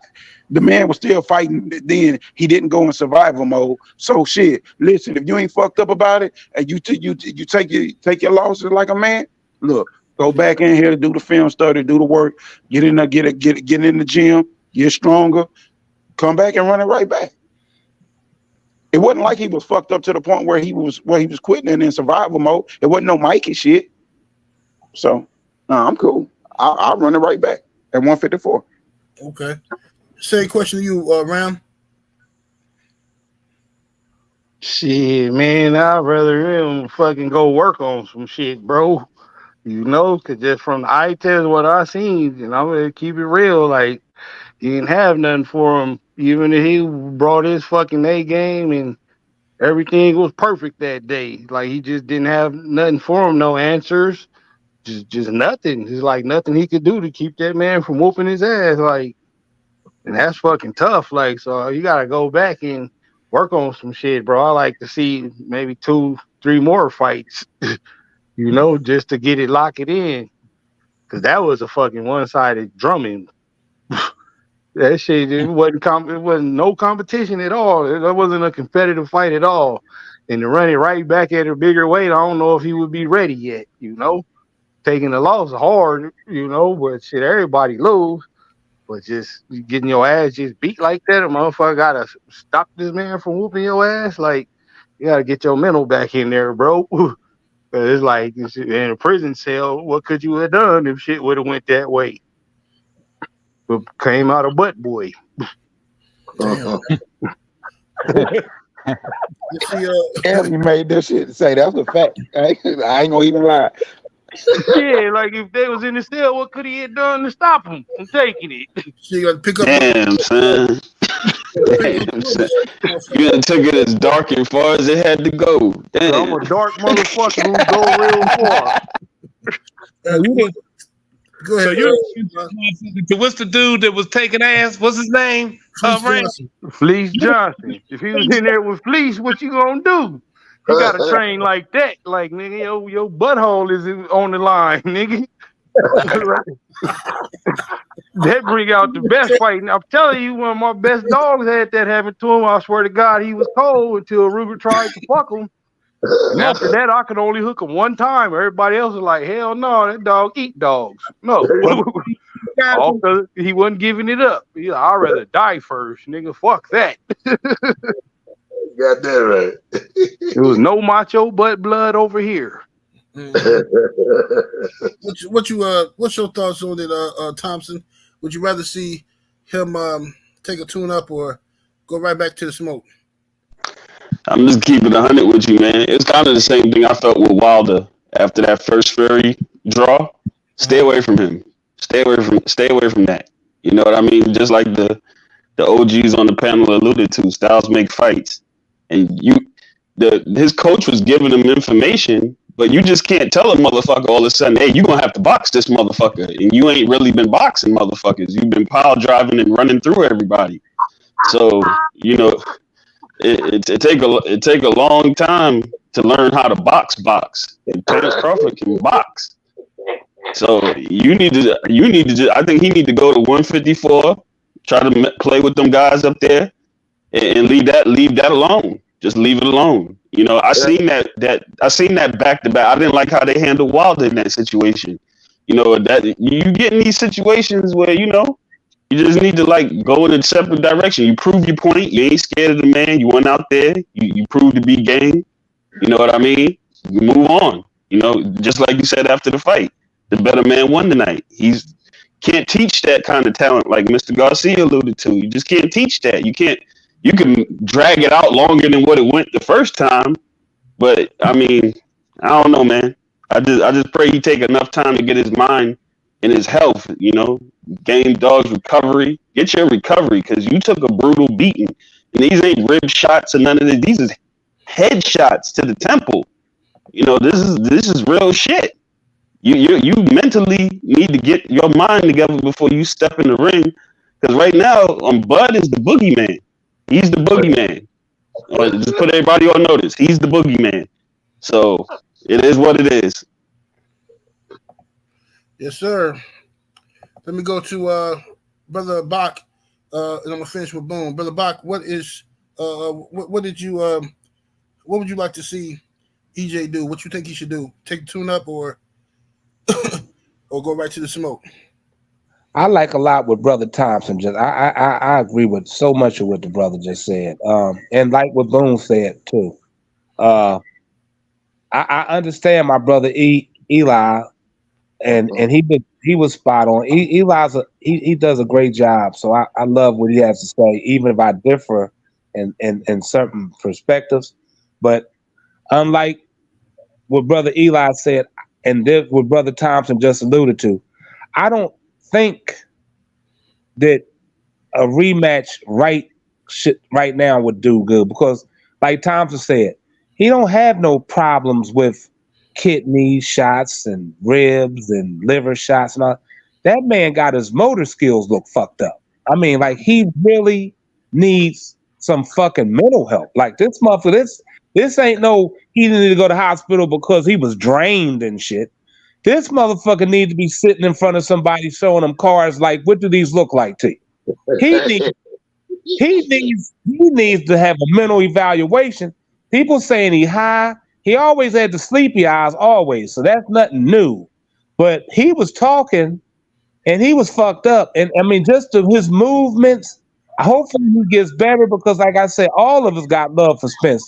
This wasn't nothing that we wanted to see him fuck Spence up to the degree that happened. Nobody wants to see them get hurt like that. You know what I mean? But like Thompson said, he's really hurt. And December, first of all, Buzz said he ain't fighting this year, so that's out anyway.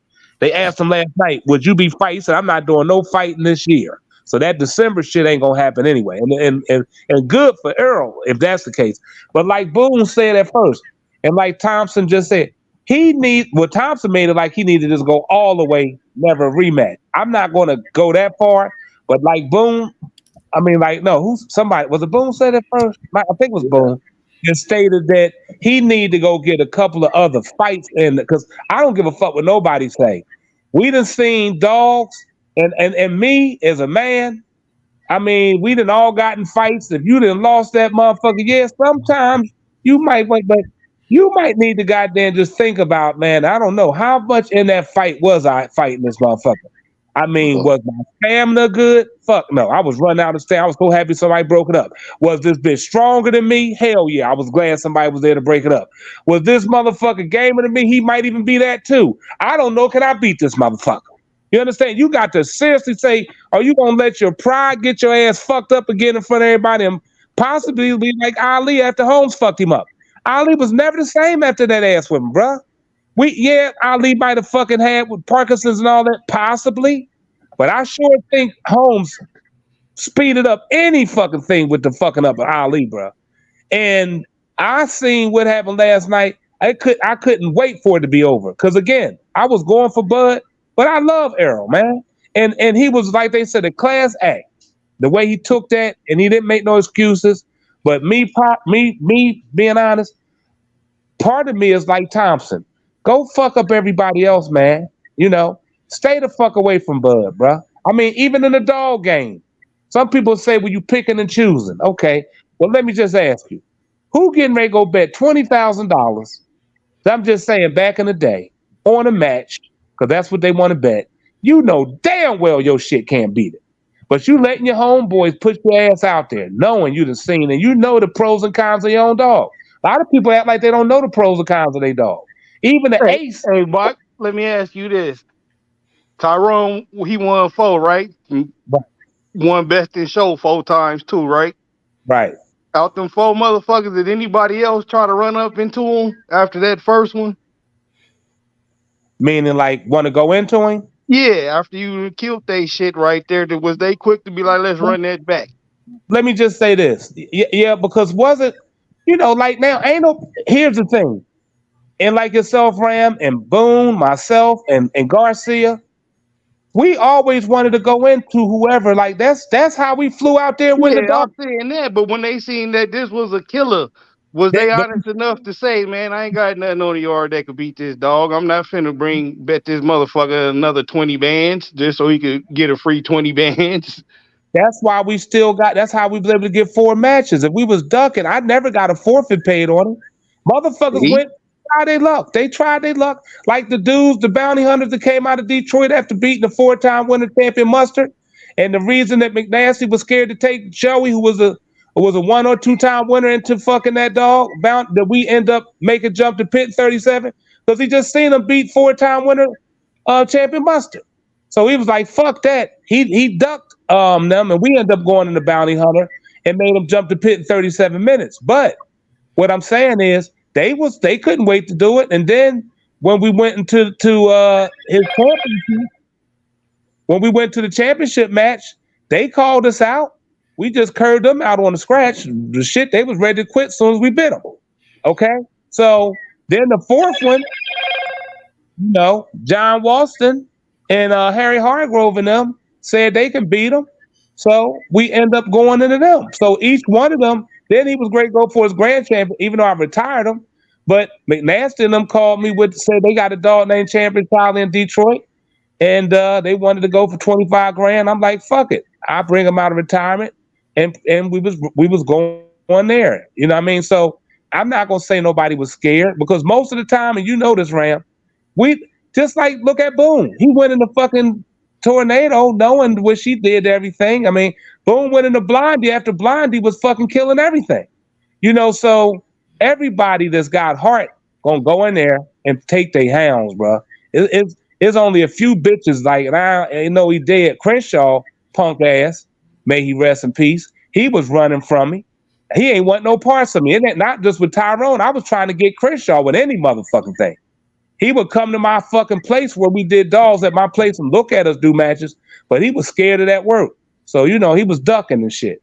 But I mean, a lot of motherfuckers ain't scared. You know what I'm saying? But like I said, but I just think Spence, damn near like Thompson said, or like Boone said, he needed to go get some confident boosters and get his little shit together, especially with southpaws. He definitely gonna have to work against nothing but southpaws, because Bud ain't getting ready to come in there the next on a rematch and go to the right hand all of a sudden. He gonna stay what he knows is fucking him up. Okay, so. But I think he needs to fucking either avoid him at all costs, like I would say Wilder need to fight Fury, or he need to go fight some motherfuckers to get his goddamn confidence level up. Because I don't care what he showed, brother Eli, his confidence level is shaking. I don't give a fuck. I seen in his eyes. That motherfucker looked, he didn't turn and he didn't scream, but goddamn it, he wanted to. Okay? And I didn't see, his confidence is shaking. He went home last night and he really felt like shit. And he's really thinking, can I beat this man? Fuck with the people that root for him want to think. Him dealing with himself, seeing himself by himself in the room, he have to actually question, fuck, I was in there with this motherfucker. I don't know if I can beat him or not. And going back to fighting him right away, trust me, that doubt is going to come in faster this second fight of him acting like a cur, the second fight than he did the first one. Same like we see dogs that almost was great to cur out on their last match. And motherfuckers be like, you sure you want to take that motherfucker out? Oh, he is okay. He was already contemplating. I don't give a fuck if he's a 17-time winner. When you take him out there against even a lesser fighter, that motherfucker ready to quit in fucking 10 minutes because he already was self-doubting himself the last fight. Trust me, he got self-doubt. He better not take this rematch at all, to be honest. And if he do, like Boone said, he better get some chump ass motherfuckers that beat their ass like he got his ass beat, then try to go in there. That's about what I said.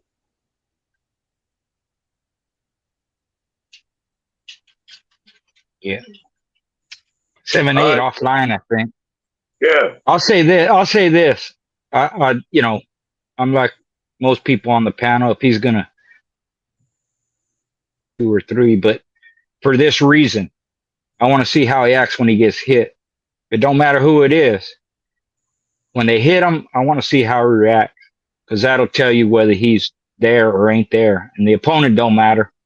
As long as they can hit him, that'll tell whether he can keep going or not, even if it's some lesser fighter. And like Bach was saying, that's how lesser fighters can beat supposedly better fighters, because mentally they ain't there. They're already finished. Same thing with a dog before you do them the next time. Mentally they're not there. So yeah, he better have a tune-up. He better have a tune-up. and I just want to see how he reacts when he gets hit. But see, schoolboy, you just made an excellent point. How he gonna react when he get hit? The same way he reacted last night. He became discombobulated and got his ass. It's the same thing he gonna do. You see what I'm saying? It's like that's what one fight can do to you. That's what people don't realize. Like what happened, it can do that because that's a mental thing. You know, it's not that the pain, that's part of it, but it's what it does. It breaks you down mentally, and sometimes you don't recover, and sometimes you don't recover your whole fucking life. That's what you think about. You have nightmares over it, you know, and you know, I hope that's not the case. But yeah, he should just leave Bud alone, move on. Yeah. Nobody will think any lesser of him. But I wouldn't. If I was his trainer, I would say we want to keep the rematch clause. But first of all, the boy hadn't fought in 2 years. Everybody know boxing is everything about a rhythm. You got to get in the rhythm so you can step to the business. You know, it's a rhythm. And if you ain't in that rhythm, I don't give a damn how good you think you is. Let a motherfucker get to stepping on your ass. But hey, Ram, what's that step y'all do? Hey, Ram. No, you're right, Boone. You're right, because I say this. Yeah, you know what I'm saying? I say this all the time. Fighters don't fight enough. And not that I want to see him, you know, get beat up or, you know, when you go, when you're not competing for long stretches, you're going to lose it. You forget what it's like to get hit. You're out of rhythm. Right. And you can look good in the gym. You can look good training. You can even look good sparring. But when it's real, that's where it really matters, because somebody trying to take your head off. They're not just sparring with you. They're not just training with you. Right. Your whole body forgets. Your mind forgets.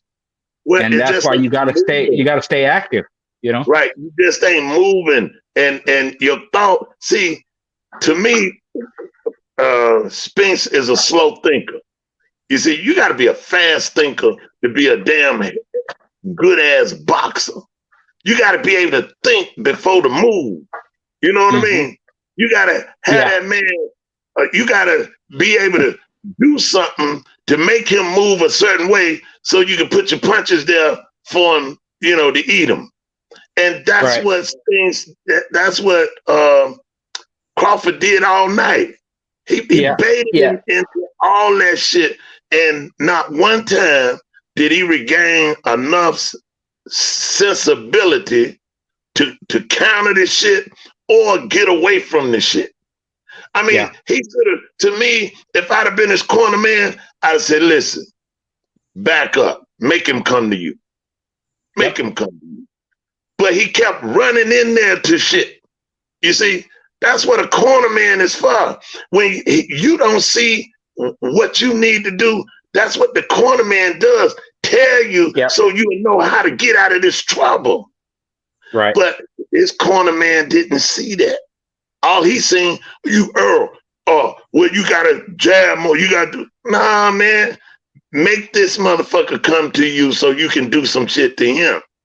But my thing, you gotta change up. You gotta change up, and you gotta change up on the fly. It's like a chess match. You gotta think 2-3 moves ahead. There you go. This happened, I do this, and it's got to come naturally. That's right. And you're right about Spence not being able to do that, and his corner man not realizing that's what they should have done. Change up now, or you're gonna get smashed. Yeah, you was getting smashed. I mean, I'm looking at it. I'm betting on Terence, but if I'd have been betting on Errol and I was in his corner, I said, "Listen, man, get that man up on the ropes, and we're gonna keep him on the ropes. Keep him, make it a brawl now. You know what I mean? You getting hit with shots, but hit him too. Yep. Then step back, make him come to you. You see what I'm saying? But you keep running in there. You keep, man. I said, damn, man. Why the fuck he keeps sticking his head in there? Yeah. Yeah. Hey, let me read the super chat right quick, y'all, while 7-8 gone. All right, go ahead. Go ahead. All right, shout out to John AK. He say, should Spence retire? My answer would be no. Shit. In fighting, you gonna lose. Nobody up here who been in the fight on this panel is undefeated on the streets. So that's to let you know on a professional level that shit is hard to do. And it's only been 2 people in the history of boxing to pull it off. One got 49-0, the other one is 50-0. Yeah, well, there's a few more, but it don't happen. And people make a lot about undefeated records and all that, and you have an undefeated fighter and he loses, and then they talk shit and he ain't no good no more. And it's impressive, but when I was coming up watching fights, the fighters they was building, they would lose their first or second fight and turn out to be great fucking fighters. Like, that's to be expected. I'm gonna keep a new motherfucker on the block. That's just like if you start gang banging and try just right now try to gang bang on me, I'm gonna fuck your whole shit up, fool. I've been doing this shit since '92. It's a big old difference, Yeah. I'm gonna keep it. I'm gonna keep it 100. I'm gonna keep it 100 with you though, man. Spence ain't normal. I mean, this man got thrown out of a damn car going 100 miles an hour. Right. Teeth.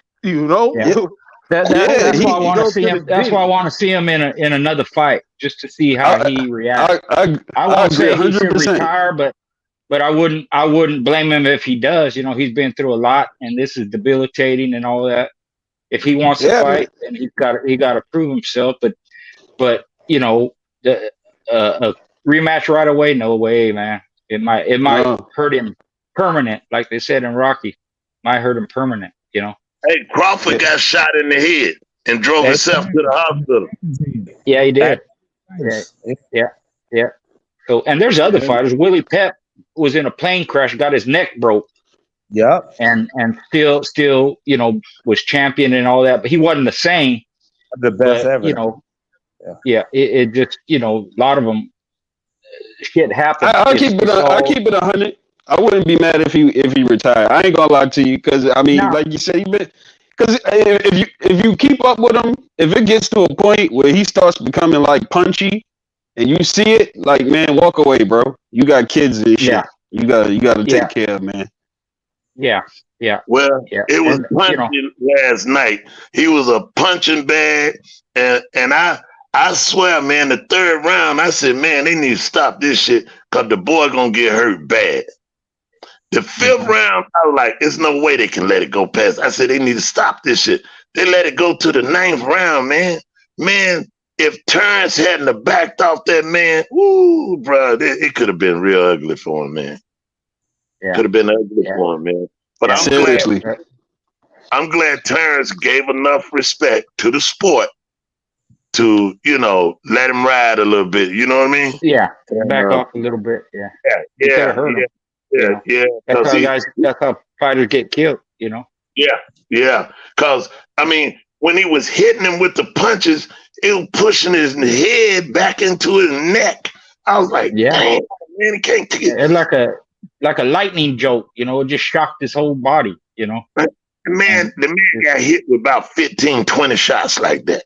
God damn, bro. Yeah. Whoa. The man got a jab. Their fucking jab did the same thing. And most fighters, not all, but most, when they stop it, they don't want them to stop it.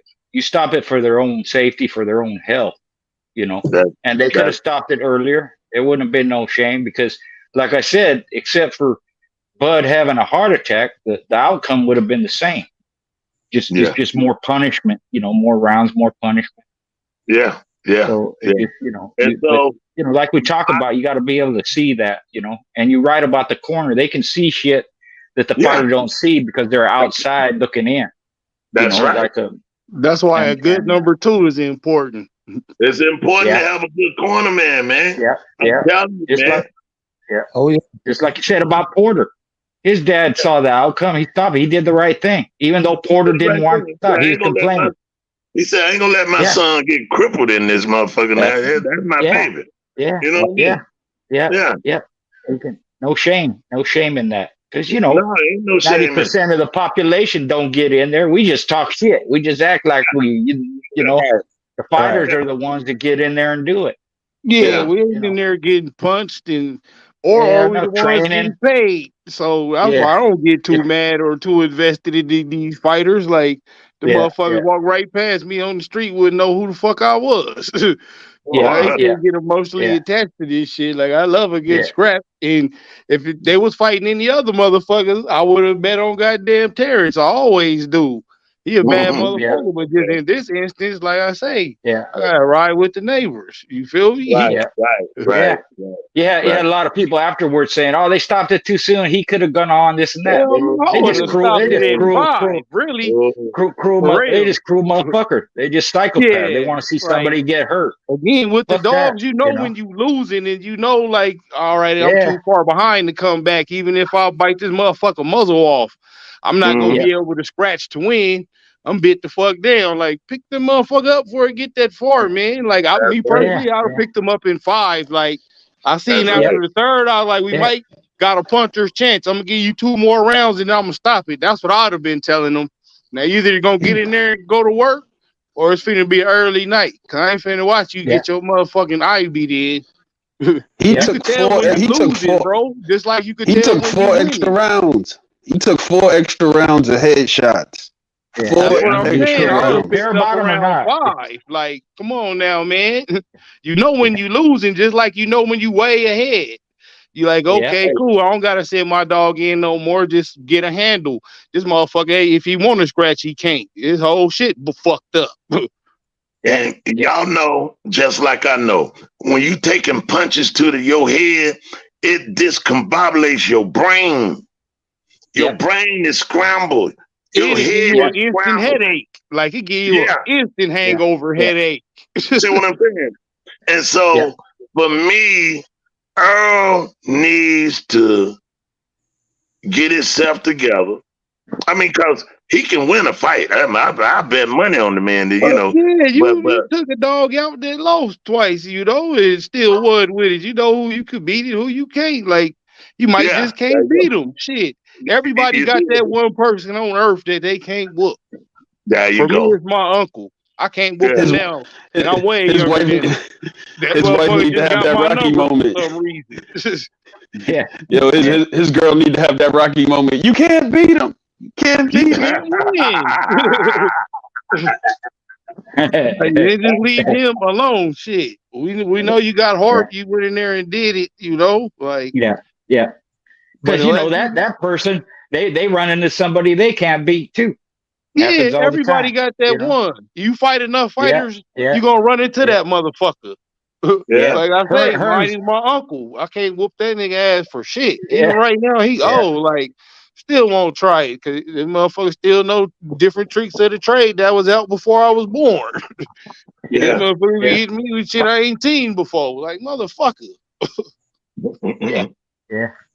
It's like Duran got cold cocked by Hearns, and then what's his name knocked out Hearns, and then Duran beat what's his name. It happens all the time. Hey, my bad, man. I had my fucking laptop did some weird ass shit, man. You know what I'm saying? So it just kicked me off. All right. Barkley. It was Barkley. Yeah, that's who it was. Barkley. Hearns knocked out Duran. Barkley knocked out Hearns. Duran beat Barkley. Yeah, that's what I was trying to say. So that kills the triangle theory, like Eli said earlier. Like you can't go off that shit, man, especially in boxing. Yeah. But I wish the best for him, man. Needs a long rest. Right. Get his shit together. But Rastaman's right. When you get hit in the head like that, it knocked. Yeah. Go ahead. Is this the best year of boxing we had in a long time or nah? I say last night fight was the best thing we done seen since Hearns, Hagler, Tyson, Holyfield, John the Beast Mugabe and Hagler.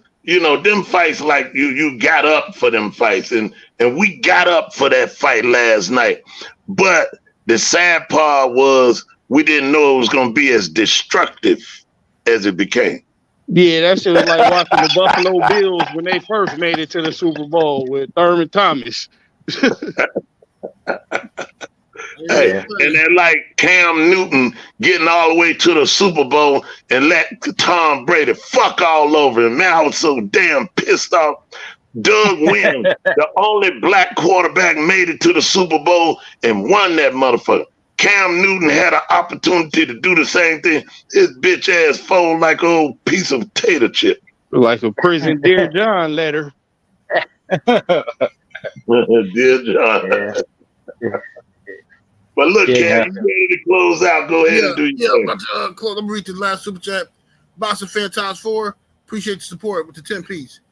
He says, while EJ was clearing out 147, Bud Hole 147 run was about him taking strategic fights, then preparing him for every aspect of EJ game, and at the same time slowly growing into a full 147 pounder. Salute to you, man. Salute. Yep, you can look at it that way. All right, y'all, man. I want to thank the excellent panel. Man, y'all cooked up something good, something vicious. Bach was vicious today, but no mercy, boy. No mercy.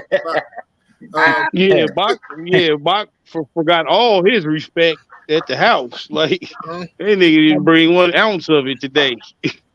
It was, hold on, before I get the hate mail, a lot of that was jokes with my Texas people. I told you, I only fuck with that stock from Texas. But I fuck, because I said with the Cowboys, and I just figured he was from Texas, so I had to fuck with that. But no, it's number love. And I'm going to just say this. I love Errol Spence as a brother, man. I love both of them brothers, so it was hard to watch him get beat like that. You know what I'm saying? So I hope that he regains everything back, man, and nothing but success with him, just as long as he don't beat my boy Bud, because I fuck with Bud. You know what I mean? I fuck with Tank. So I'm riding. Those are my 2 boys I'm riding with. But other than that, ain't nothing but love, man. A lot of this shit, I just be joking, so they don't take that shit serious. But keep it moving. All right. Yes, sir. Salute to the panel, man. We'll be back. We'll see y'all on Thursday. For those of y'all that's interested in the Bulldogs, we'll be back on Thursday to talk some game dogs over on Patreon. Yeah, over on the Patreon. Yes, sir. And so make sure y'all sign up to going across the bottom of the screen, patreon.com/game dog talk. I'll put a link to that in my community so y'all can go sign up to it on Thursday for the next show. And all right, y'all. We'll see y'all later, man. Peace. Peace.